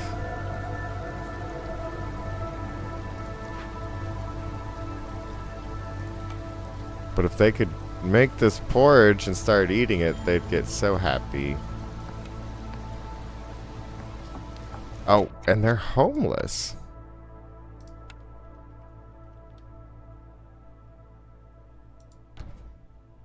Yeah, I need to solve this problem.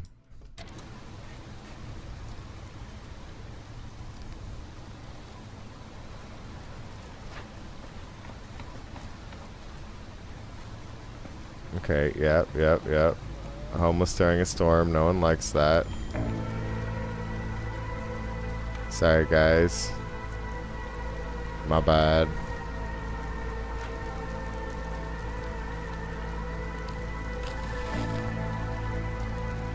Burn a little bit of wood. Even though we're running out of it.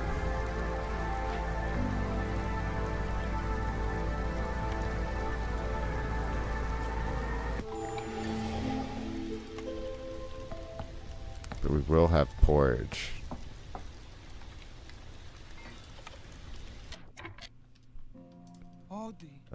Let's put 3 workers in. It's the mystery box trader. The mystery boxes.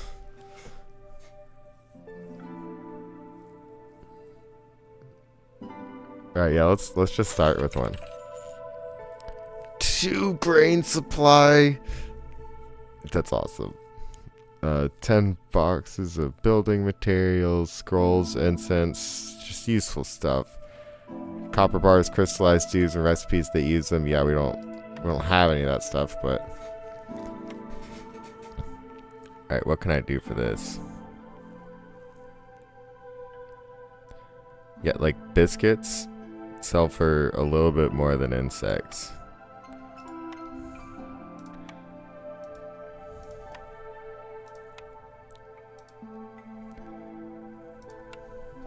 Okay, so we're probably just gonna get this amount of stuff. So what's that, like 25-ish? 24? Yep. So with 30 we can get 2 of these. Or just, no, let's get 1 of these.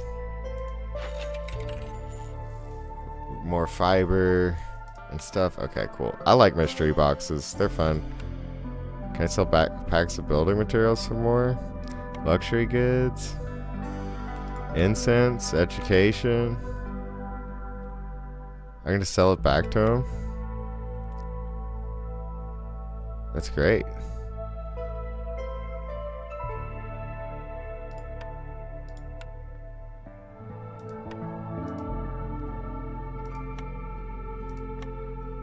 Yeah, we'll totally do that.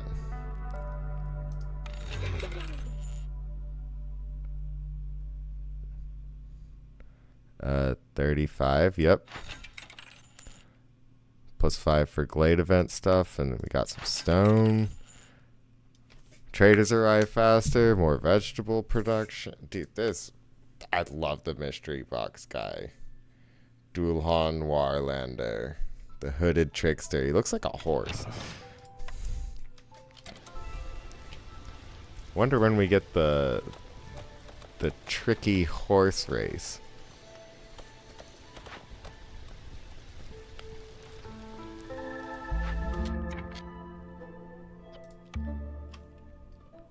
What was that noise? Oh.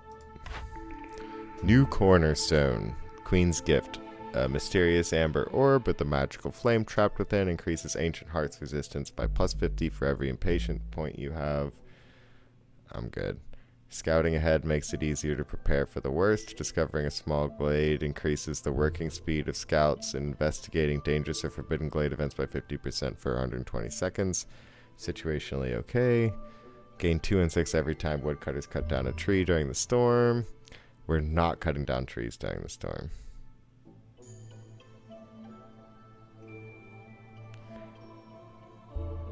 Gain 1 part every time you sell goods worth 25 amber. Yeah, that's just a nice little refund. So we'll pick that.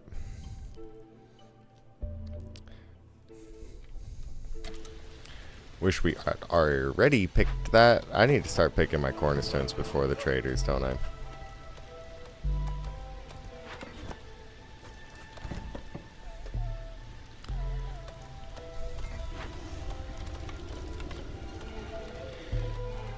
So yeah, what do we got? Got a bunch of caches we could be working on. But that's really it.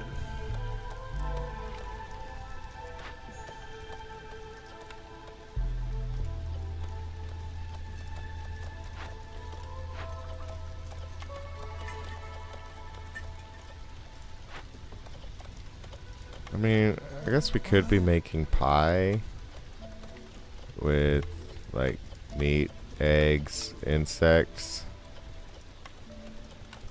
berries, roots, herbs. Yeah, we could do that. Additional blight rot cysts appeared thanks to it being the 3rd clearance, which makes this year 6 maybe. Yeah, year 6 up at the top.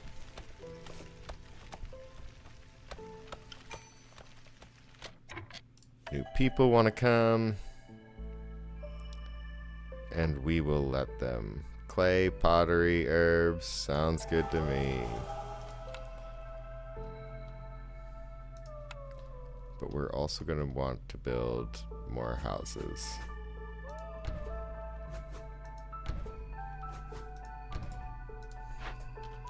Of the special variety, the beaver houses make them more happy because it's housing for the beavers. Now we are supposed to be making the foxes more happy, but you know, we also need tea. Oh, we should be checking out our trade routes again, even though these traders keep showing up nicely. Okay, I need a trade route worth 7 or more. Could be that one. Could be that one.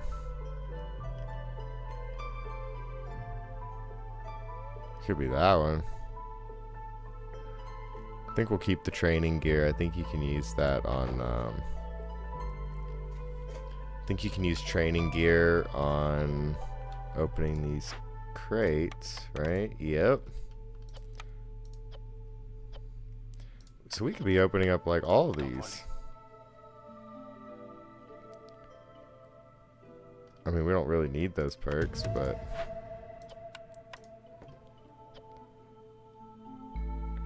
I'll take this one. Traders arriving more quickly. Heck yeah. 16. Okay, more clay production, flour and stuff. Yeah, why not?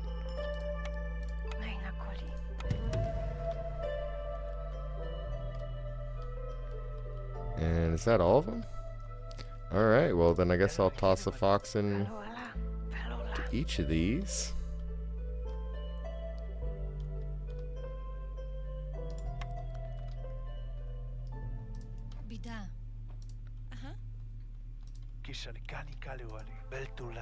And then they can have some help carrying all the supplies back and get it done more quickly.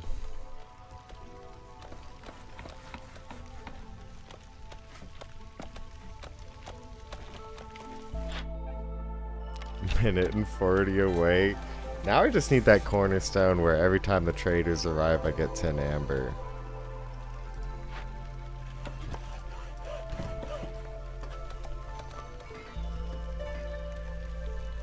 So we just have a super hub here and no luxury buildings, huh? That's crazy.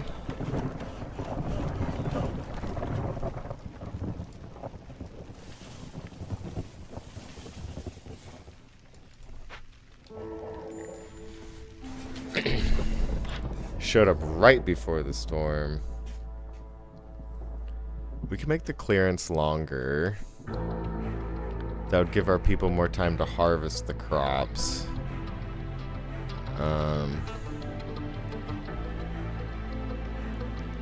It sounds useful, right? We could do the tea, but we don't have the fox resolve.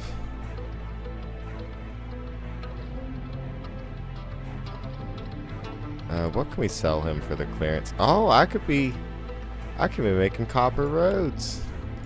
Or bars. So for 13, what do we want?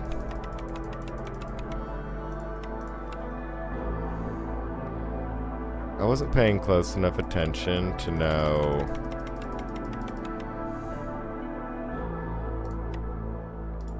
if they actually were finishing in time.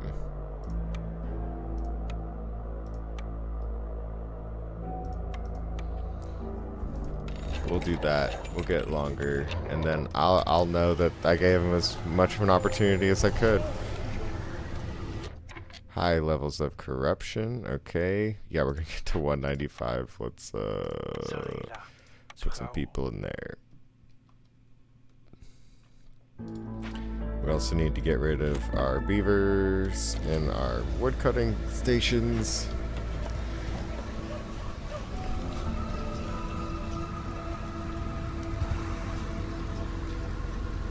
We could put foxes in the beanery to help them be happier.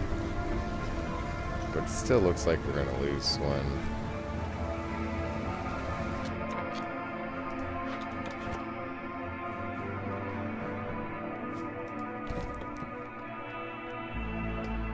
Which I guess would be a good time to build a geyser. Is there another one up here? Nope, just right here.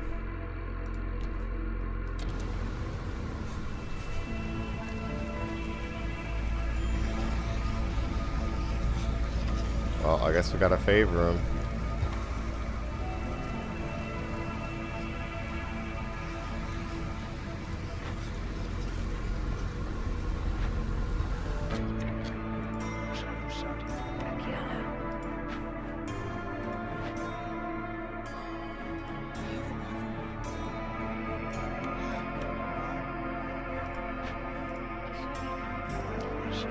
Okay, and then what do I have that uses green water? Oh, the porridge production, right?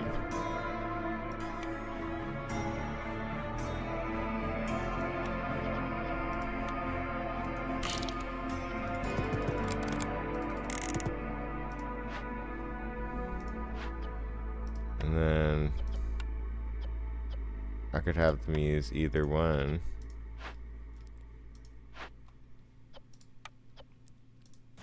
What else uses green pipes around here? Okay, this could be using green pipes.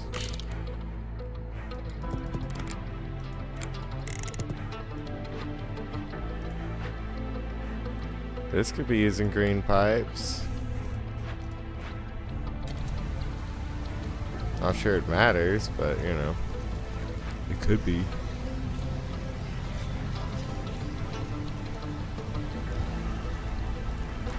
And then our corruption's at 57%, we're good to go.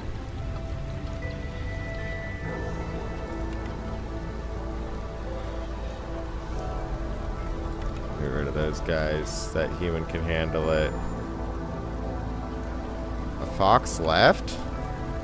Oh. We already knew that the fox left. That notification was old. You've managed to enlist some excellent hunters. Meat production is increased by +1 for every 25 times it's produced. I usually love that one. I don't think it's the right playthrough for that. 1 ancient tablet for every 2 glade events. It's added retroactively, so we would gain 2 off the bat. Gain 10 amber every time a villager dies or leaves. No thank you. Bakery production is 50% quicker. We'll do that. Then we'll get some pipes for it later. Alright, so the fox's resolve is going up. We still don't have a luxury building. It's a while until we unlock a building, so we really need to just be finishing up our trade route quests.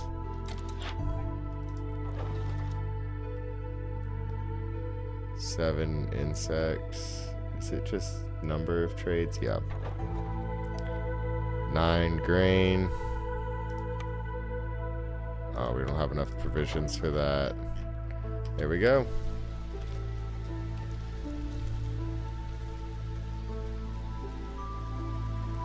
Doing more and more trade routes.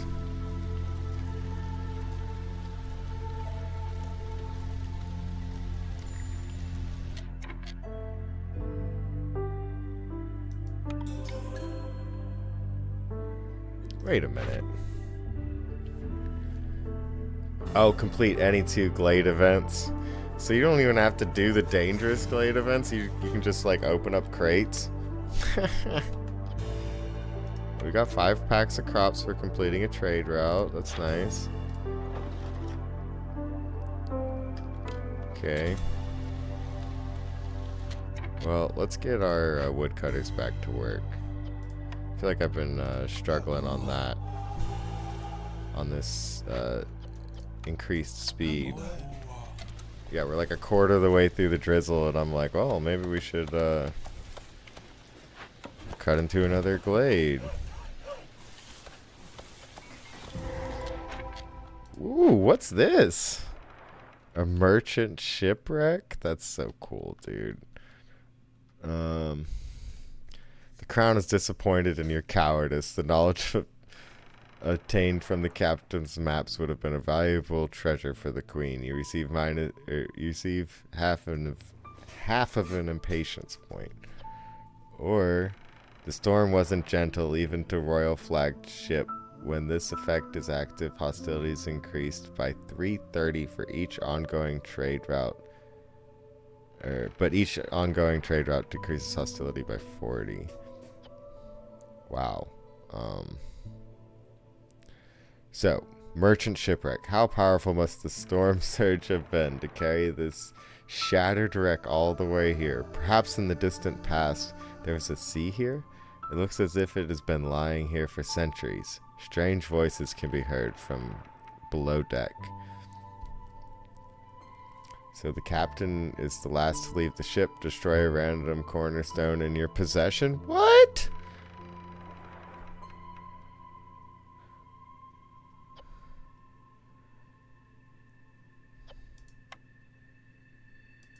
We have 228 cloth.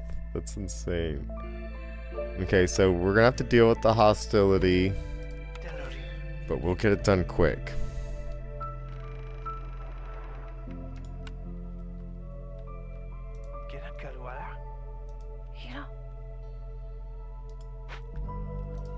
Then there's a press over here that we can just rebuild.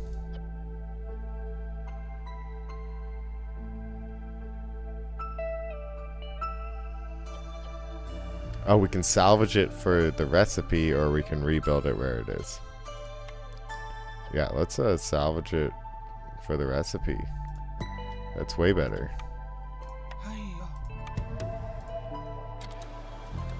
Ooh, we got a stormwater geyser as well. Larger reeds. Another thing to open.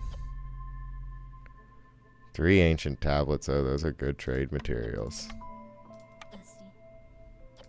You're gonna need 2 people to carry all that stuff. Ooh, nice root deposit, but we don't have the larger camp for that. Scouts are idle. Oh, we didn't hit investigate.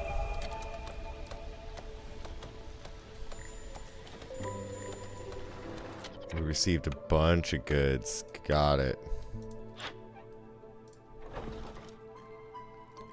We're gonna need trade routes to be going during this.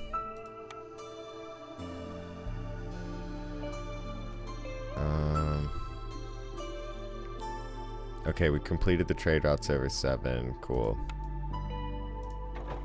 So now it's just number of trade routes. We're fine with that. Yeah, this 15 packs of trade goods would be nice, but we don't have a way of doing it. 3 more trade routes. There we go. 4 more Fox Resolve, huh? It's probably worth favoring them then, eh? But we don't have the tea But it's got to stay there for 2 minutes.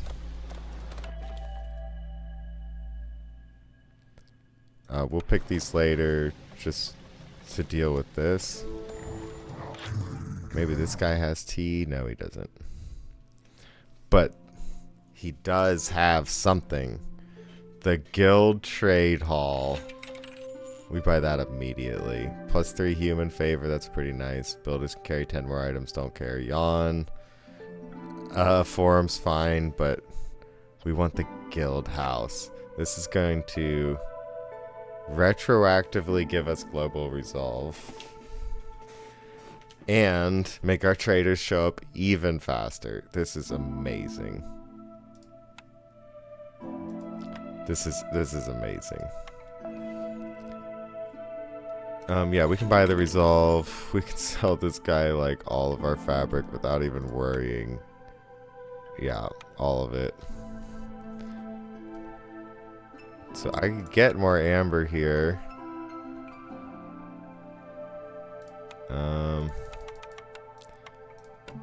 6 packs of crops, sending the building materials. We don't want incense. I'm not going to do anything with one tool. I keep not building my copper roads or copper bars. And then what else do we want? Pipes? We could get pipes. We get parts. I don't think we need parts. Wildfire essence. We don't need it. But it is impossible to get it except through trading and missions and stuff.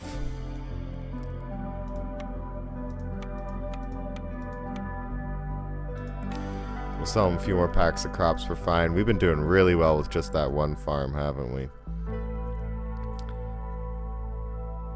Villagers are afraid to even look at the royal guards. No one will obey your order to attack. That's funny. So yeah, we'll go ahead and trade for this. I mean, yeah, sure. I'll buy the forum just so that it's one less building to show up.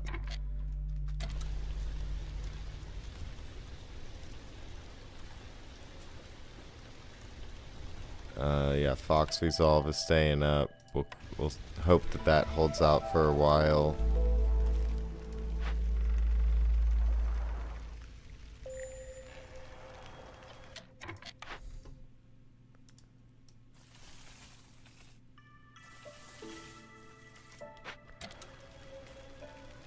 We just hope that holds out for the 2 minutes necessary. We got 20 more seconds left. Perfect. We're done with the Fox Resolve.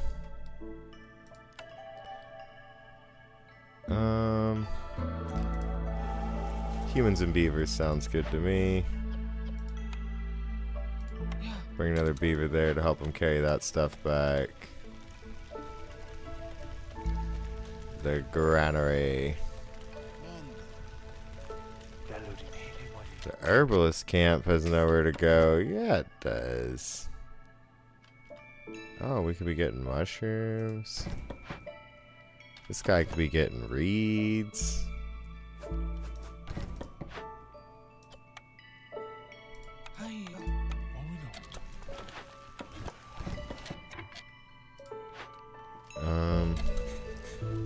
We're about to have tablets to trade to people. Let's see if we got any more trade routes.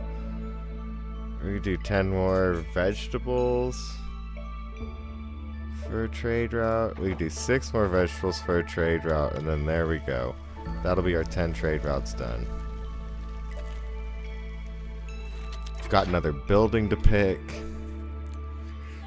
Ooh. Ow, my ears. I like the market. We could do the ranch. The ranch would be a way for us to diversify our food. But we've got plenty of food. So we'll pick the market. And then, as I was talking about before, who cares about all this stuff? We need the guild house.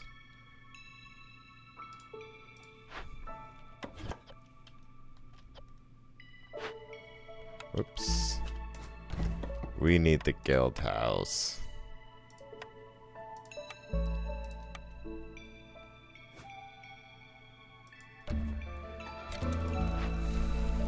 That's gonna be so sweet.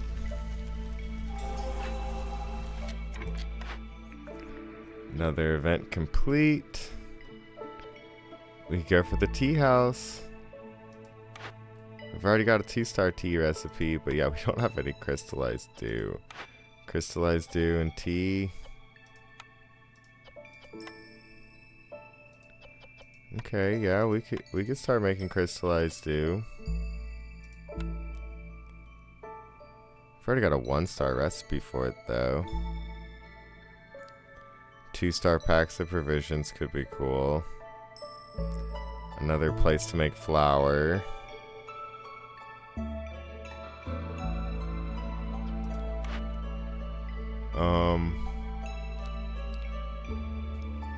But humans and foxes would like working here. And no one likes working at the provisioner. So we'll pick that.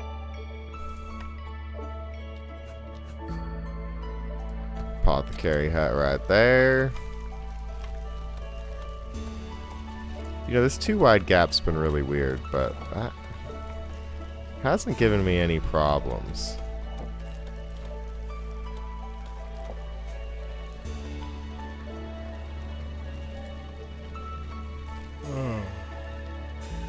Excuse me for that yawn. We're 2 hours in. I'd say we're nearing a success spiral, as I like to call it. Some people like to call it death spirals in this game. I like to notice our success spirals.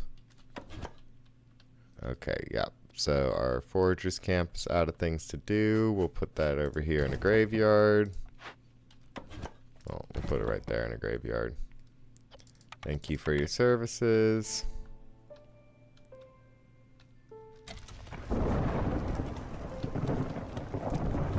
I mean, we're looking good.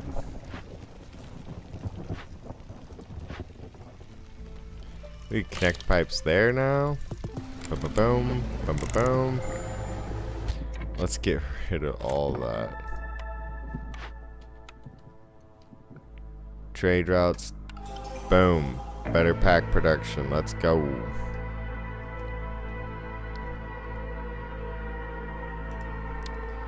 Alright, well, we are having hostility problems now. Hopefully we can burn some cysts and bring that back down. Part of it's going to be just our population size in general, right?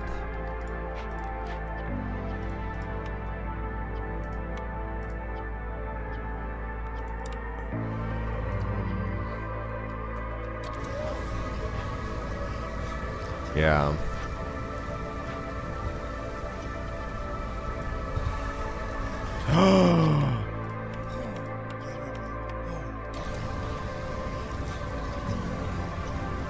That's gonna solve it, right? That solved it? Where are they? Yes! We gained 4 from that.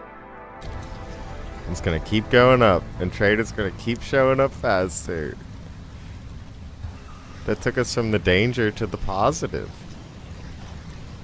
That's so perfect. Now we just need to find a trader that we can buy tea from. Get that quest done, and then just resolve boost everyone into infinity. Which is going to be upgrading people's houses. Yeah, we need to find our crystallized dew producer. Oh, we haven't built the brewery? Oh, that's fine. We built the alchemist hut. So we'll use insects and clay for now. And we can use clearance or drizzle water. Though maybe we should build that storm water one, eh? Really starting to embrace this.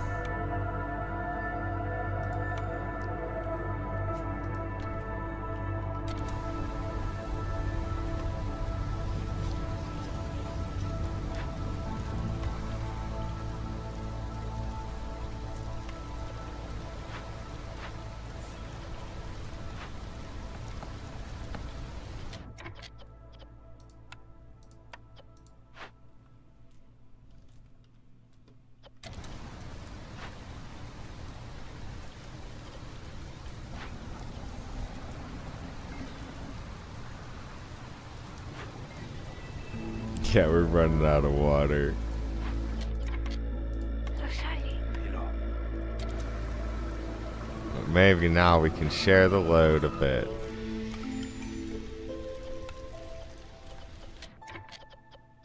Get rid of one of these guys. Another pack production. Another grain every 25 times. Oh, I wish we had that one earlier. Urban root for every 75 biscuits produced could be really nice. We do produce a heck load of biscuits. We'll stick with the grain. Ah, yes, Zorg. Wow. We're rich. So we can buy the brewery. 5 incense every 10 roots. Okay. We're gonna buy reputation. Insects for every 2 mushrooms. You know, does it even matter? Harvesting crops 25% faster. Love it. The brewery. I mean, I think we get it just to, again, reduce the building selection pool. We got 3 more buildings to pick. Why not? We got amber.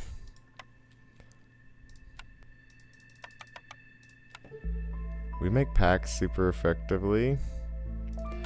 We've got so much flour.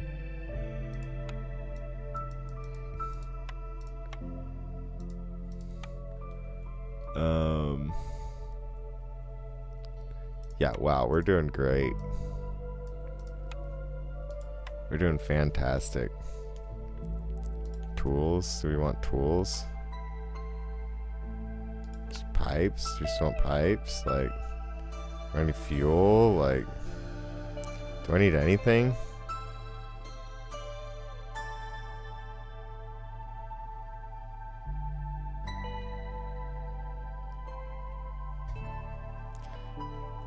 Can't think of much. Guess we'll take some parts back, or tablets. We'll take some parts back. Here, and here, have a few roots.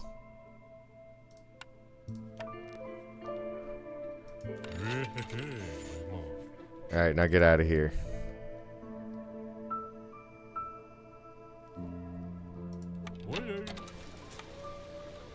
Thank you, Zorg. Wait, we could trade cheese him a bit for this, if we're near a threshold. Nah, we're good. So we could probably start building better homes for, like, our humans. Oh yeah, we need more bricks. Is this the only place to make bricks? Where's my recipe book? Building materials, bricks. Yep, it's the only place. Well, have fun making bricks. Thank you.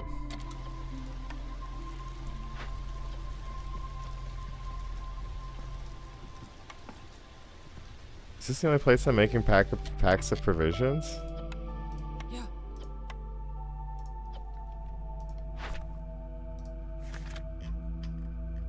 Am I going crazy? I am going crazy. Alright. Good to know. Good to know. Yeah, you can make that out of meat. That sounds good. Any water. Mushrooms. Okay, we can make mushroom stew instead. Let's get rid of that grain. Something happened and I'm not looking at it. Okay, we can make, yeah, any kind of biscuit and any kind of pie. Sounds great. Sounds great. We can make even better recipes. Fabric. Yeah. Just standard stuff. You know what? I'm gonna pick the forester's hut just in case we find more fertile soil. Not because I expect to find fertile soil, but just in case, you know? You know? 9 people? I just don't think we need 9 people right now. I'll take the copper bars.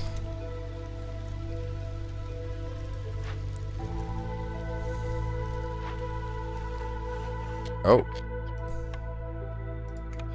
Did it again. Oops, I did it again.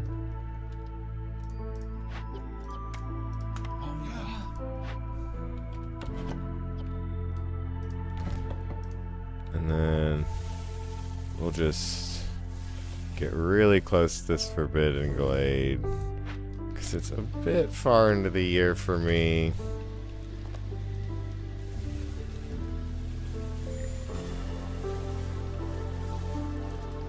Stonecutter's camp is done. Oh, there is another one over here. But you can come over here. And y'all can be humans instead, because we are going to build another geyser.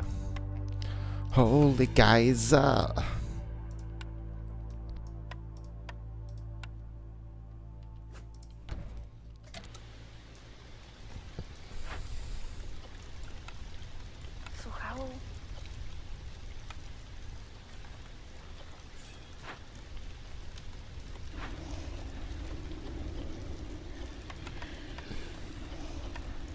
Yeah, we're running out of wood. Because I keep forgetting to have my woodcutters work. Which means I probably should just build another woodcutters camp. That makes sense, right?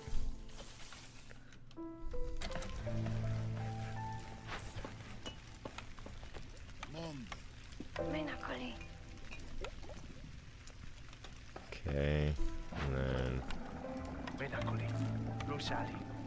two foxes in there.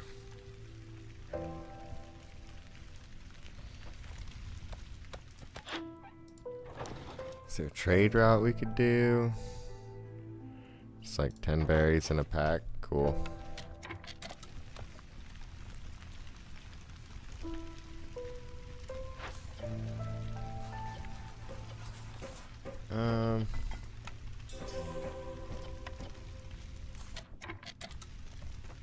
Mushroom, insect, berry, root, skewers.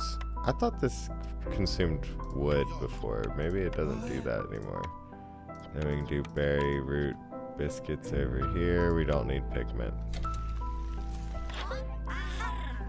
What do we got going here? 10 jerky for every 10 pie.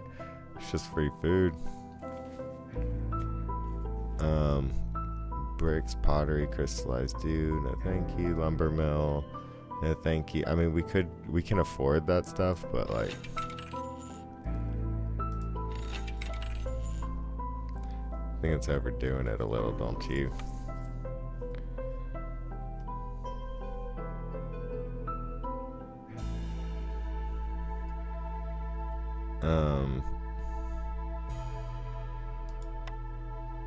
I mean, like, really, we just have ridiculous amounts of things to sell.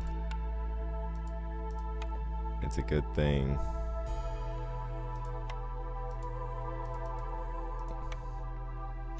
Right, yeah, okay.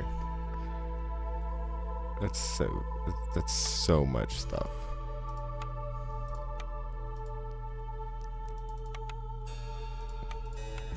$93.4, 92.2. Here, throw me a few more of these. 33.36. I'll take it, and you know what? I'll buy the rest of your stuff too. Thanks. All right, how close are we on that trade thing? We don't need to find another 25 to trade. We're good. No need to force it. Yeah, so our humans are super thrilled, our foxes are super thrilled, our beavers are less than that, but that's okay.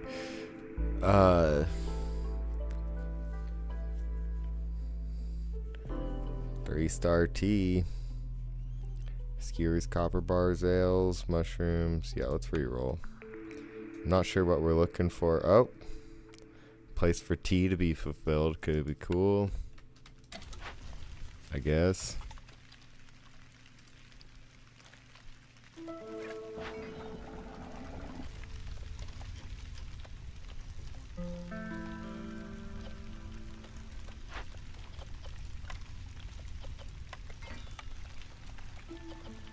So we'll use the blue water in porridge production.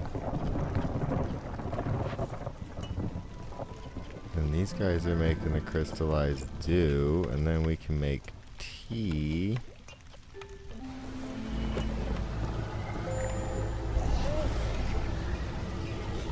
Right.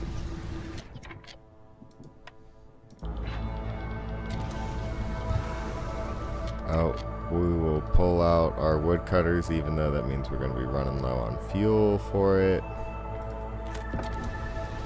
But we'll try real hard. Oh, it's crazy that the beavers are the ones struggling.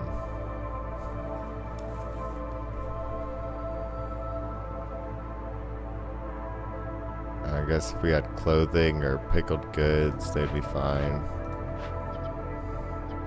We could be making pickled goods. Well, not a lot, but we could be making pickled goods. I think we've got a recipe for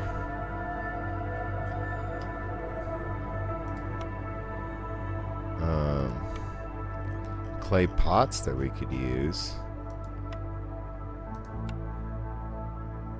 Pottery. Yeah, we got several. We could turn it on at the stamping mill. Oh, because it doesn't... No, yeah, okay. It uses fuel, so we'll do that.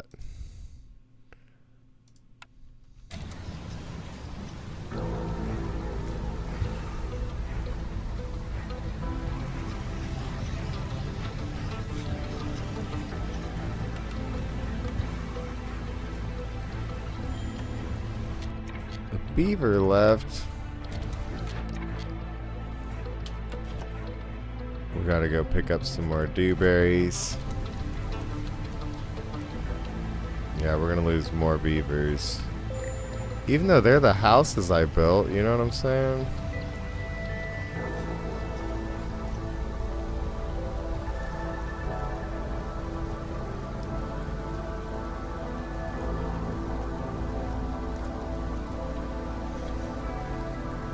So when the drizzle hits, we'll be feeling good. Let's see what kind of trade routes we can do in the meantime. Oh, we could do a part. That's a good trade. Alright.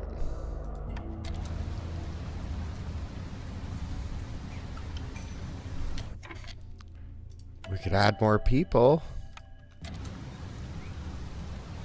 I think we're good. Oh, we ran out of wood. So people are gonna die. Whoops. Whoops.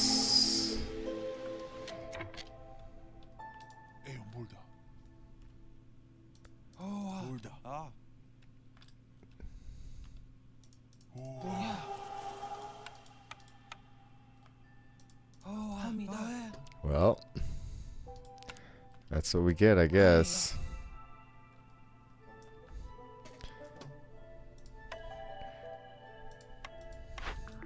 Learning our lessons. Receive 10 amber for every 5 completed trade routes. Not retroactive. 3 routes per minute. It's at least reliable. Brewery production increased by 50% again. I'm good. 10 skewers for every 10 pickled goods. Didn't we already pick that? We never made pickled goods. No, we were offered it and we didn't pick it. Let's do boring 3 routes per minute. And then we've got our guy.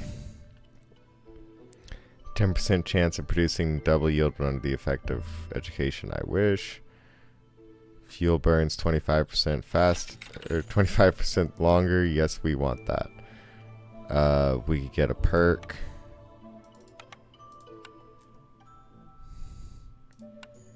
For not a lot of stuff. Do I just want wildfire essence? For no reason.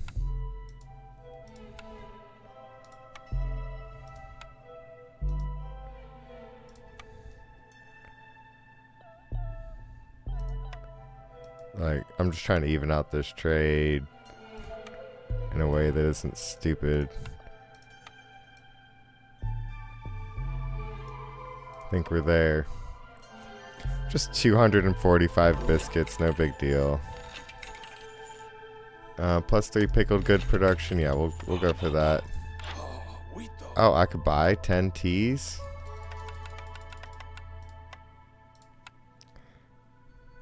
Yeah, that's wonderful. Throw some jerky back at them. My people don't even like jerky. They'll eat it, but they don't even like it. And then I can turn in my quest. I can pick up some reeds. I don't even need houses. I'm done favoring the beavers.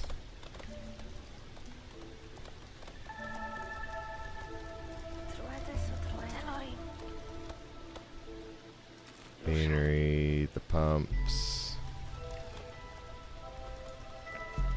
Yeah, you know, and we've only got 4 more resolve to go.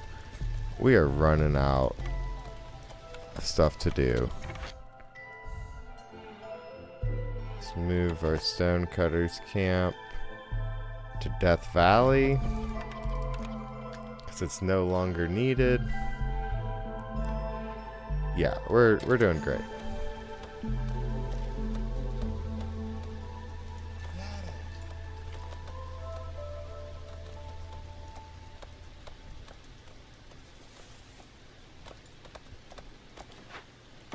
Like, I mean, the game's basically over at this point. I'm just waiting for more traders to show up and more resolve to get gained, and then more reputation through resolve. I don't have a way of making trade goods. To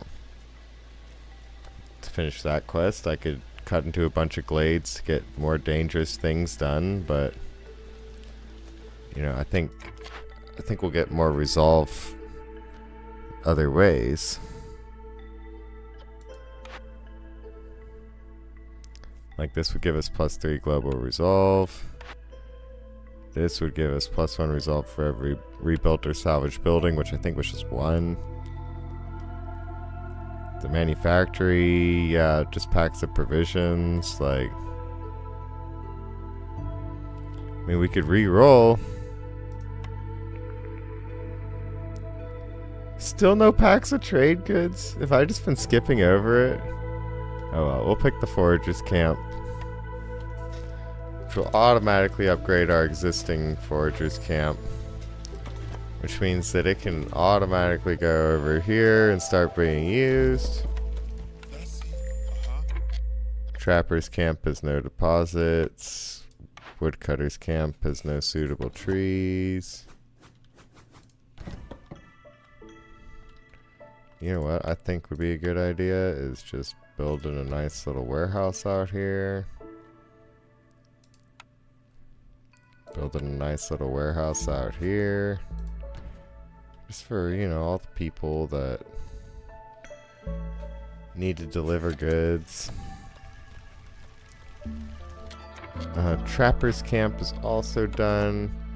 Luckily there's some meat sources back here for them to grab.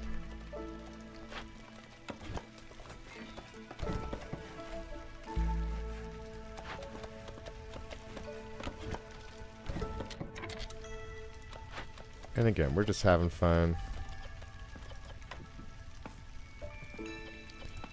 Let's make this 25.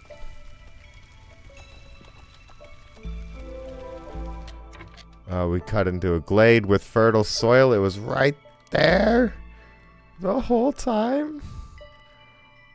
Perfect. Great. Wonderful. I'm happy for you. This is wonderful for us. You know what that means, right? We don't need more food. This is where Forester's Hut kicks in. We'll plop it down right there. Trader Sahilda arrives. Let's see what else we can trade. Fuel burns 25% longer. Woodcutters move faster. I love those things. I love that story.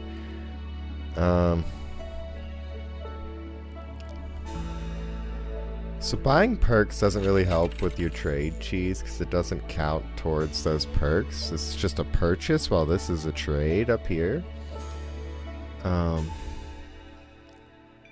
Yeah, I mean, what do we want, you know?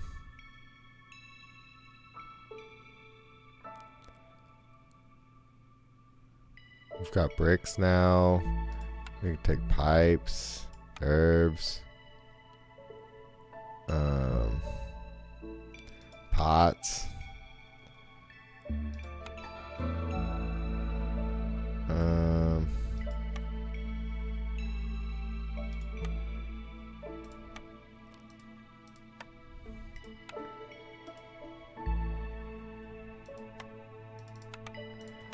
Okay.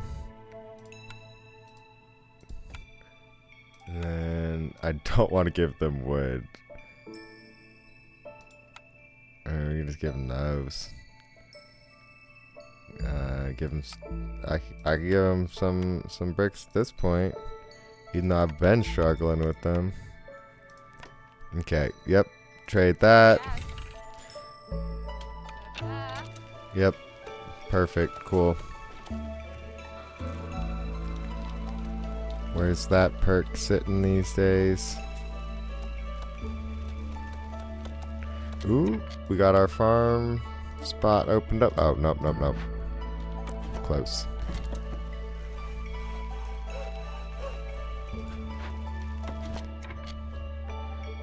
One little clay thing for this guy to pick up. Let's go.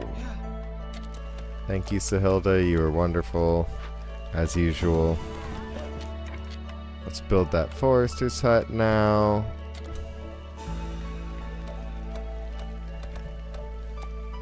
Beavers like working here, I'm pretty sure. Which, we don't really need the resin. We'll go for a crystallized stew.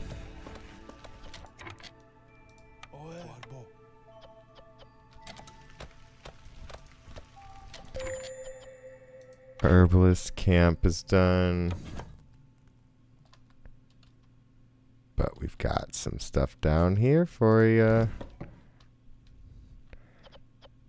The woodcutter's camp is done. That's fine. Come over here. We'll control clear all this.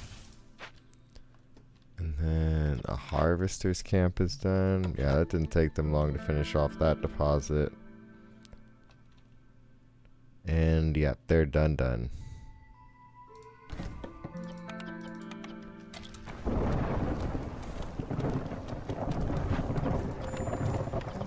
Two more beavers in there.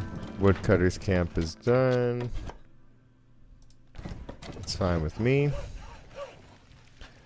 Because we're going to punch into this forbidden glade.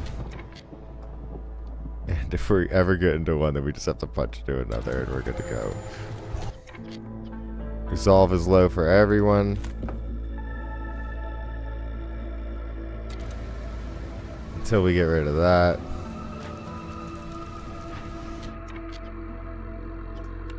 Oh. They weren't making it. Oh no. Tons of people are gonna die. I accidentally canceled the making of this stuff. Uh-oh. Uh-oh. Uh-oh.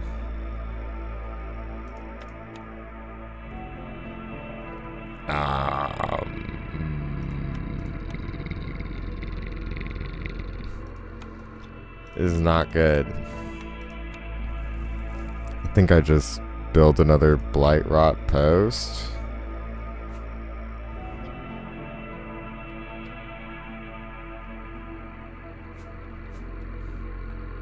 Just like hope for the best.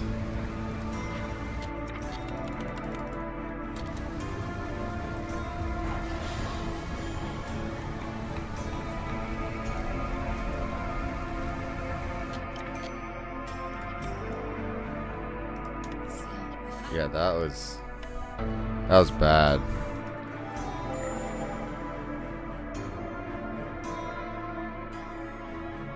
Pump operator, blight fighter. Okay, there's the pump operator. We need someone in the guild house. And we need a blight operator.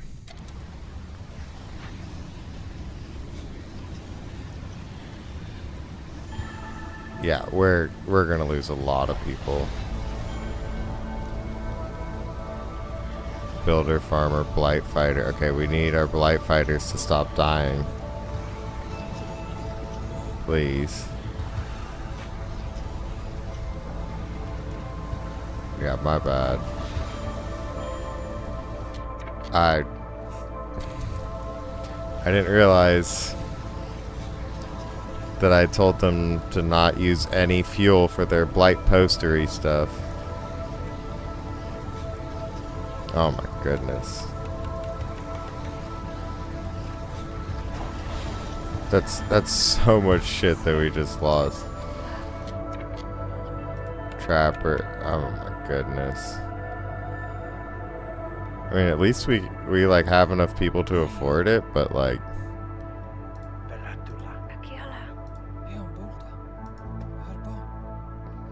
that was horrible. No cap. That's like the worst thing ever. We just lost so many people. Like, are we even done losing people?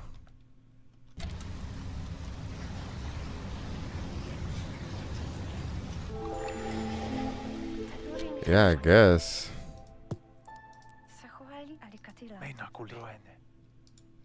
I mean, we're still gonna win, but that was horrible.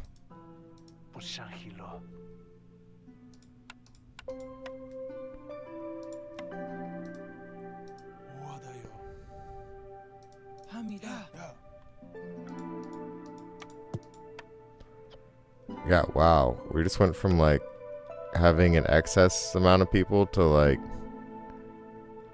not even close.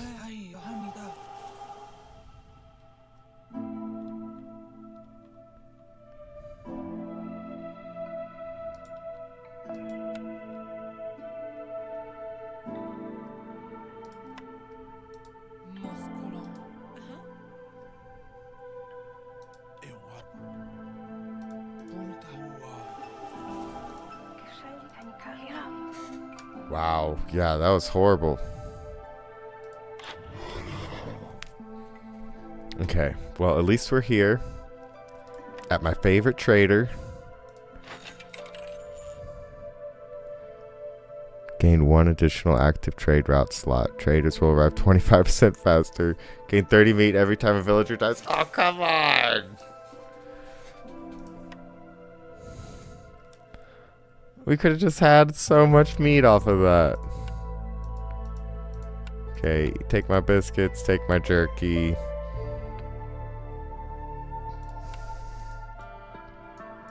Take my tea.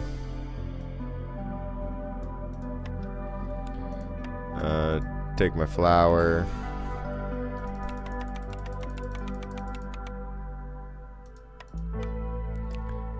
Yeah, I mean, that works for me. Let's buy that. Insects from mushrooms.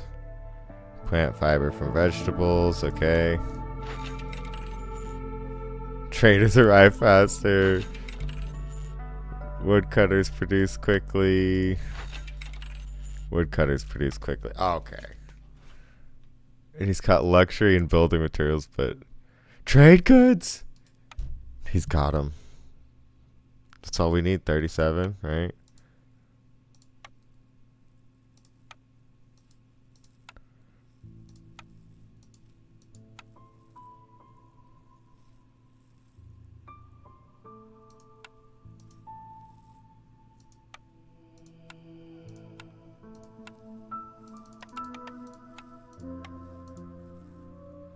And one thing I love about this guy is as you buy the mystery boxes, he gives you stuff that he'll trade for.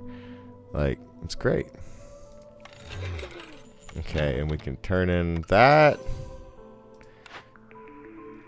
We've got another...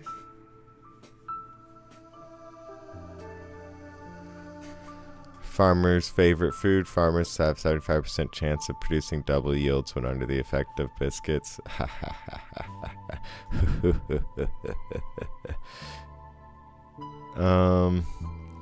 2 packs of provisions for every 10 herbs. That could be really useful.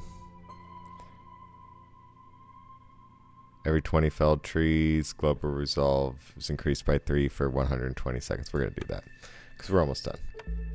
So I think, yeah, if we just cut into this glade, then we'll be really, really, really close. But you see, just that little bit of carelessness on that blight post could have cost someone with a less stable basis their whole game.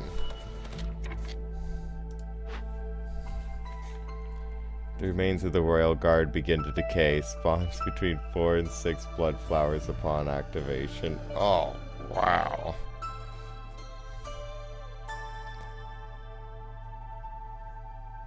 So, a destroyed royal guard camp is looking as if one of their war beasts got out and razed the entire encampment to the ground. The beast, usually obedient to its masters, must have been provoked by something. A free roaming war beast will make the forest even more dangerous. Hostility to the forest increased by 240. Hunting ground. The creature of the forest are not enough for the war beast, so it must find other more easily accessible food sources. Every newcomer caravan arrives with 2 fewer villagers. Okay. What's this thing look like? Okay, so we cultivate the decay. Okay, that's weird. Or for 24 amber and some stuff, we can pay for the funeral.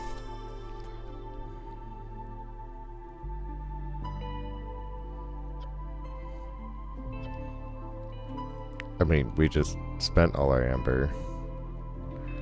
And there's more stuff over here. We might have to cultivate the decay.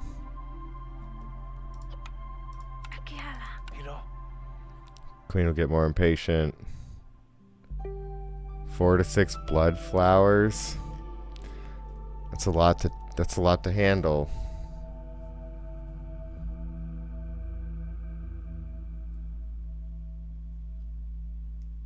We'll do it.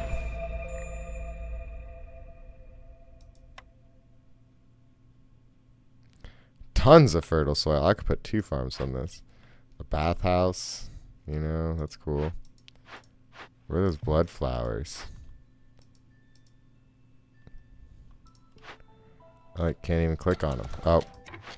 Gotta unpause time so you can click on them. Oh, and then you got 10 minutes to deal with these. Okay. But they give you cool stuff, right? That's super cool. Oh no, my food's disappearing. How am I gonna find more?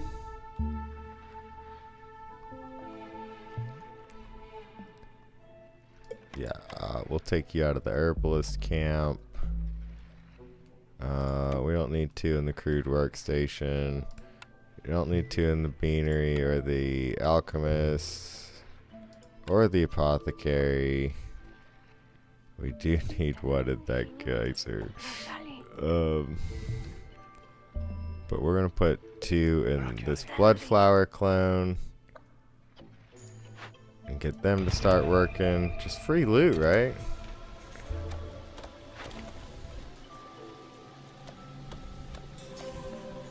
Oh, look at all that. Sea marrow deposit with 100% chance to get extra ones. 50% chance on stone and 1 ancient tablet. Are you kidding me? Stonecutters camp. You're coming over here, boss. So here's the thing. We only need 2 reputations, so it would have been nice if we could have gotten a reputation here.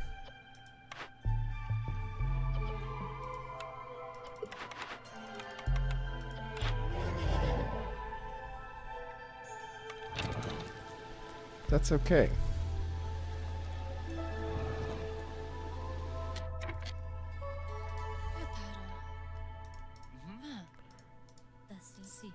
Yeah, 1, 2, 3, 4. Investigate, investigate. Cool. Look at all that. We even got a perk. Did they both give me the same thing? Oh, wow. I mean, one gave me an ancient tablet, one's giving me 20 coal, but +1 to crystallized dew production each? Bro. With this? That's gonna be so much crystallized dew, right? Like, do we even need to make crystallized dew anymore? No, we do not. What we need is a good time. So then crystallized dew could be used for tools as well. Okay.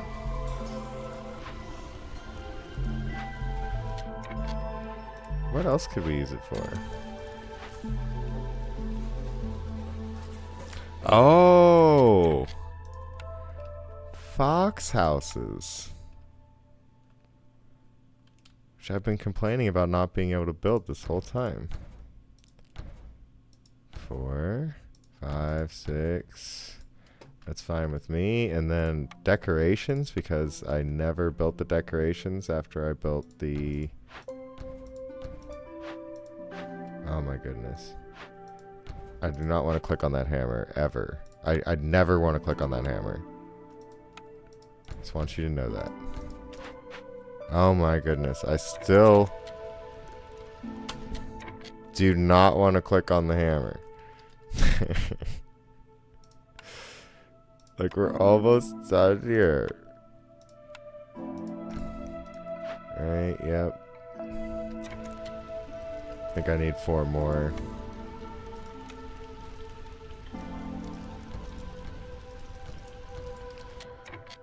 No workers, but that's fine. We're doing great on our resolve, and we win. Completed 15 timed orders. Not in this one match, obviously. You can only get 10 orders. And we could have just cut into another glade to get that last point, but all that resolve was doing it for us. The Bloodflower Farmer win a game with 3 active Bloodflower clones on the map. Yes! Alright. And that's it. So this is going to be the end of the cycle. Remember, we're at 95 food before we hit this end cycle button. Cycle rewards will give us another... will give us 58. Legend says that the seals can never be broken, but these shards tell a different story. Fragments are needed to venture into the sealed forest at the end of every cycle to reforge the ancient seal. Any leftovers must be sold back to the crown. Okay, so we get... Oh, and here are all the seals. So it gets harder and harder and harder. Unlocked content. So it's just like us leveling up, I guess, and all the things we bought. And then, yeah, we're getting tons of parts and stuff, but very little food. Let's end the cycle. So this wipes the map. The biggest storm ever comes through, and then it's a whole new world around our volcano. That keeps us safe somehow. And there we go. That's the next cycle. We get to kind of see, hey, there's some new settlements and stuff out here. An abandoned settlement. You start with the small destroyed settlement in your initial glade? Wow. I feel like it used to be that they were just more and more. Okay, so then now there's the blue seals. Cool. Yeah, so next time we'll get jumping into this, into the next seal cycle. That'll be great. I think we'll have a good time and enjoy ourselves. And thank you all for watching and listening and sticking around and falling asleep through this.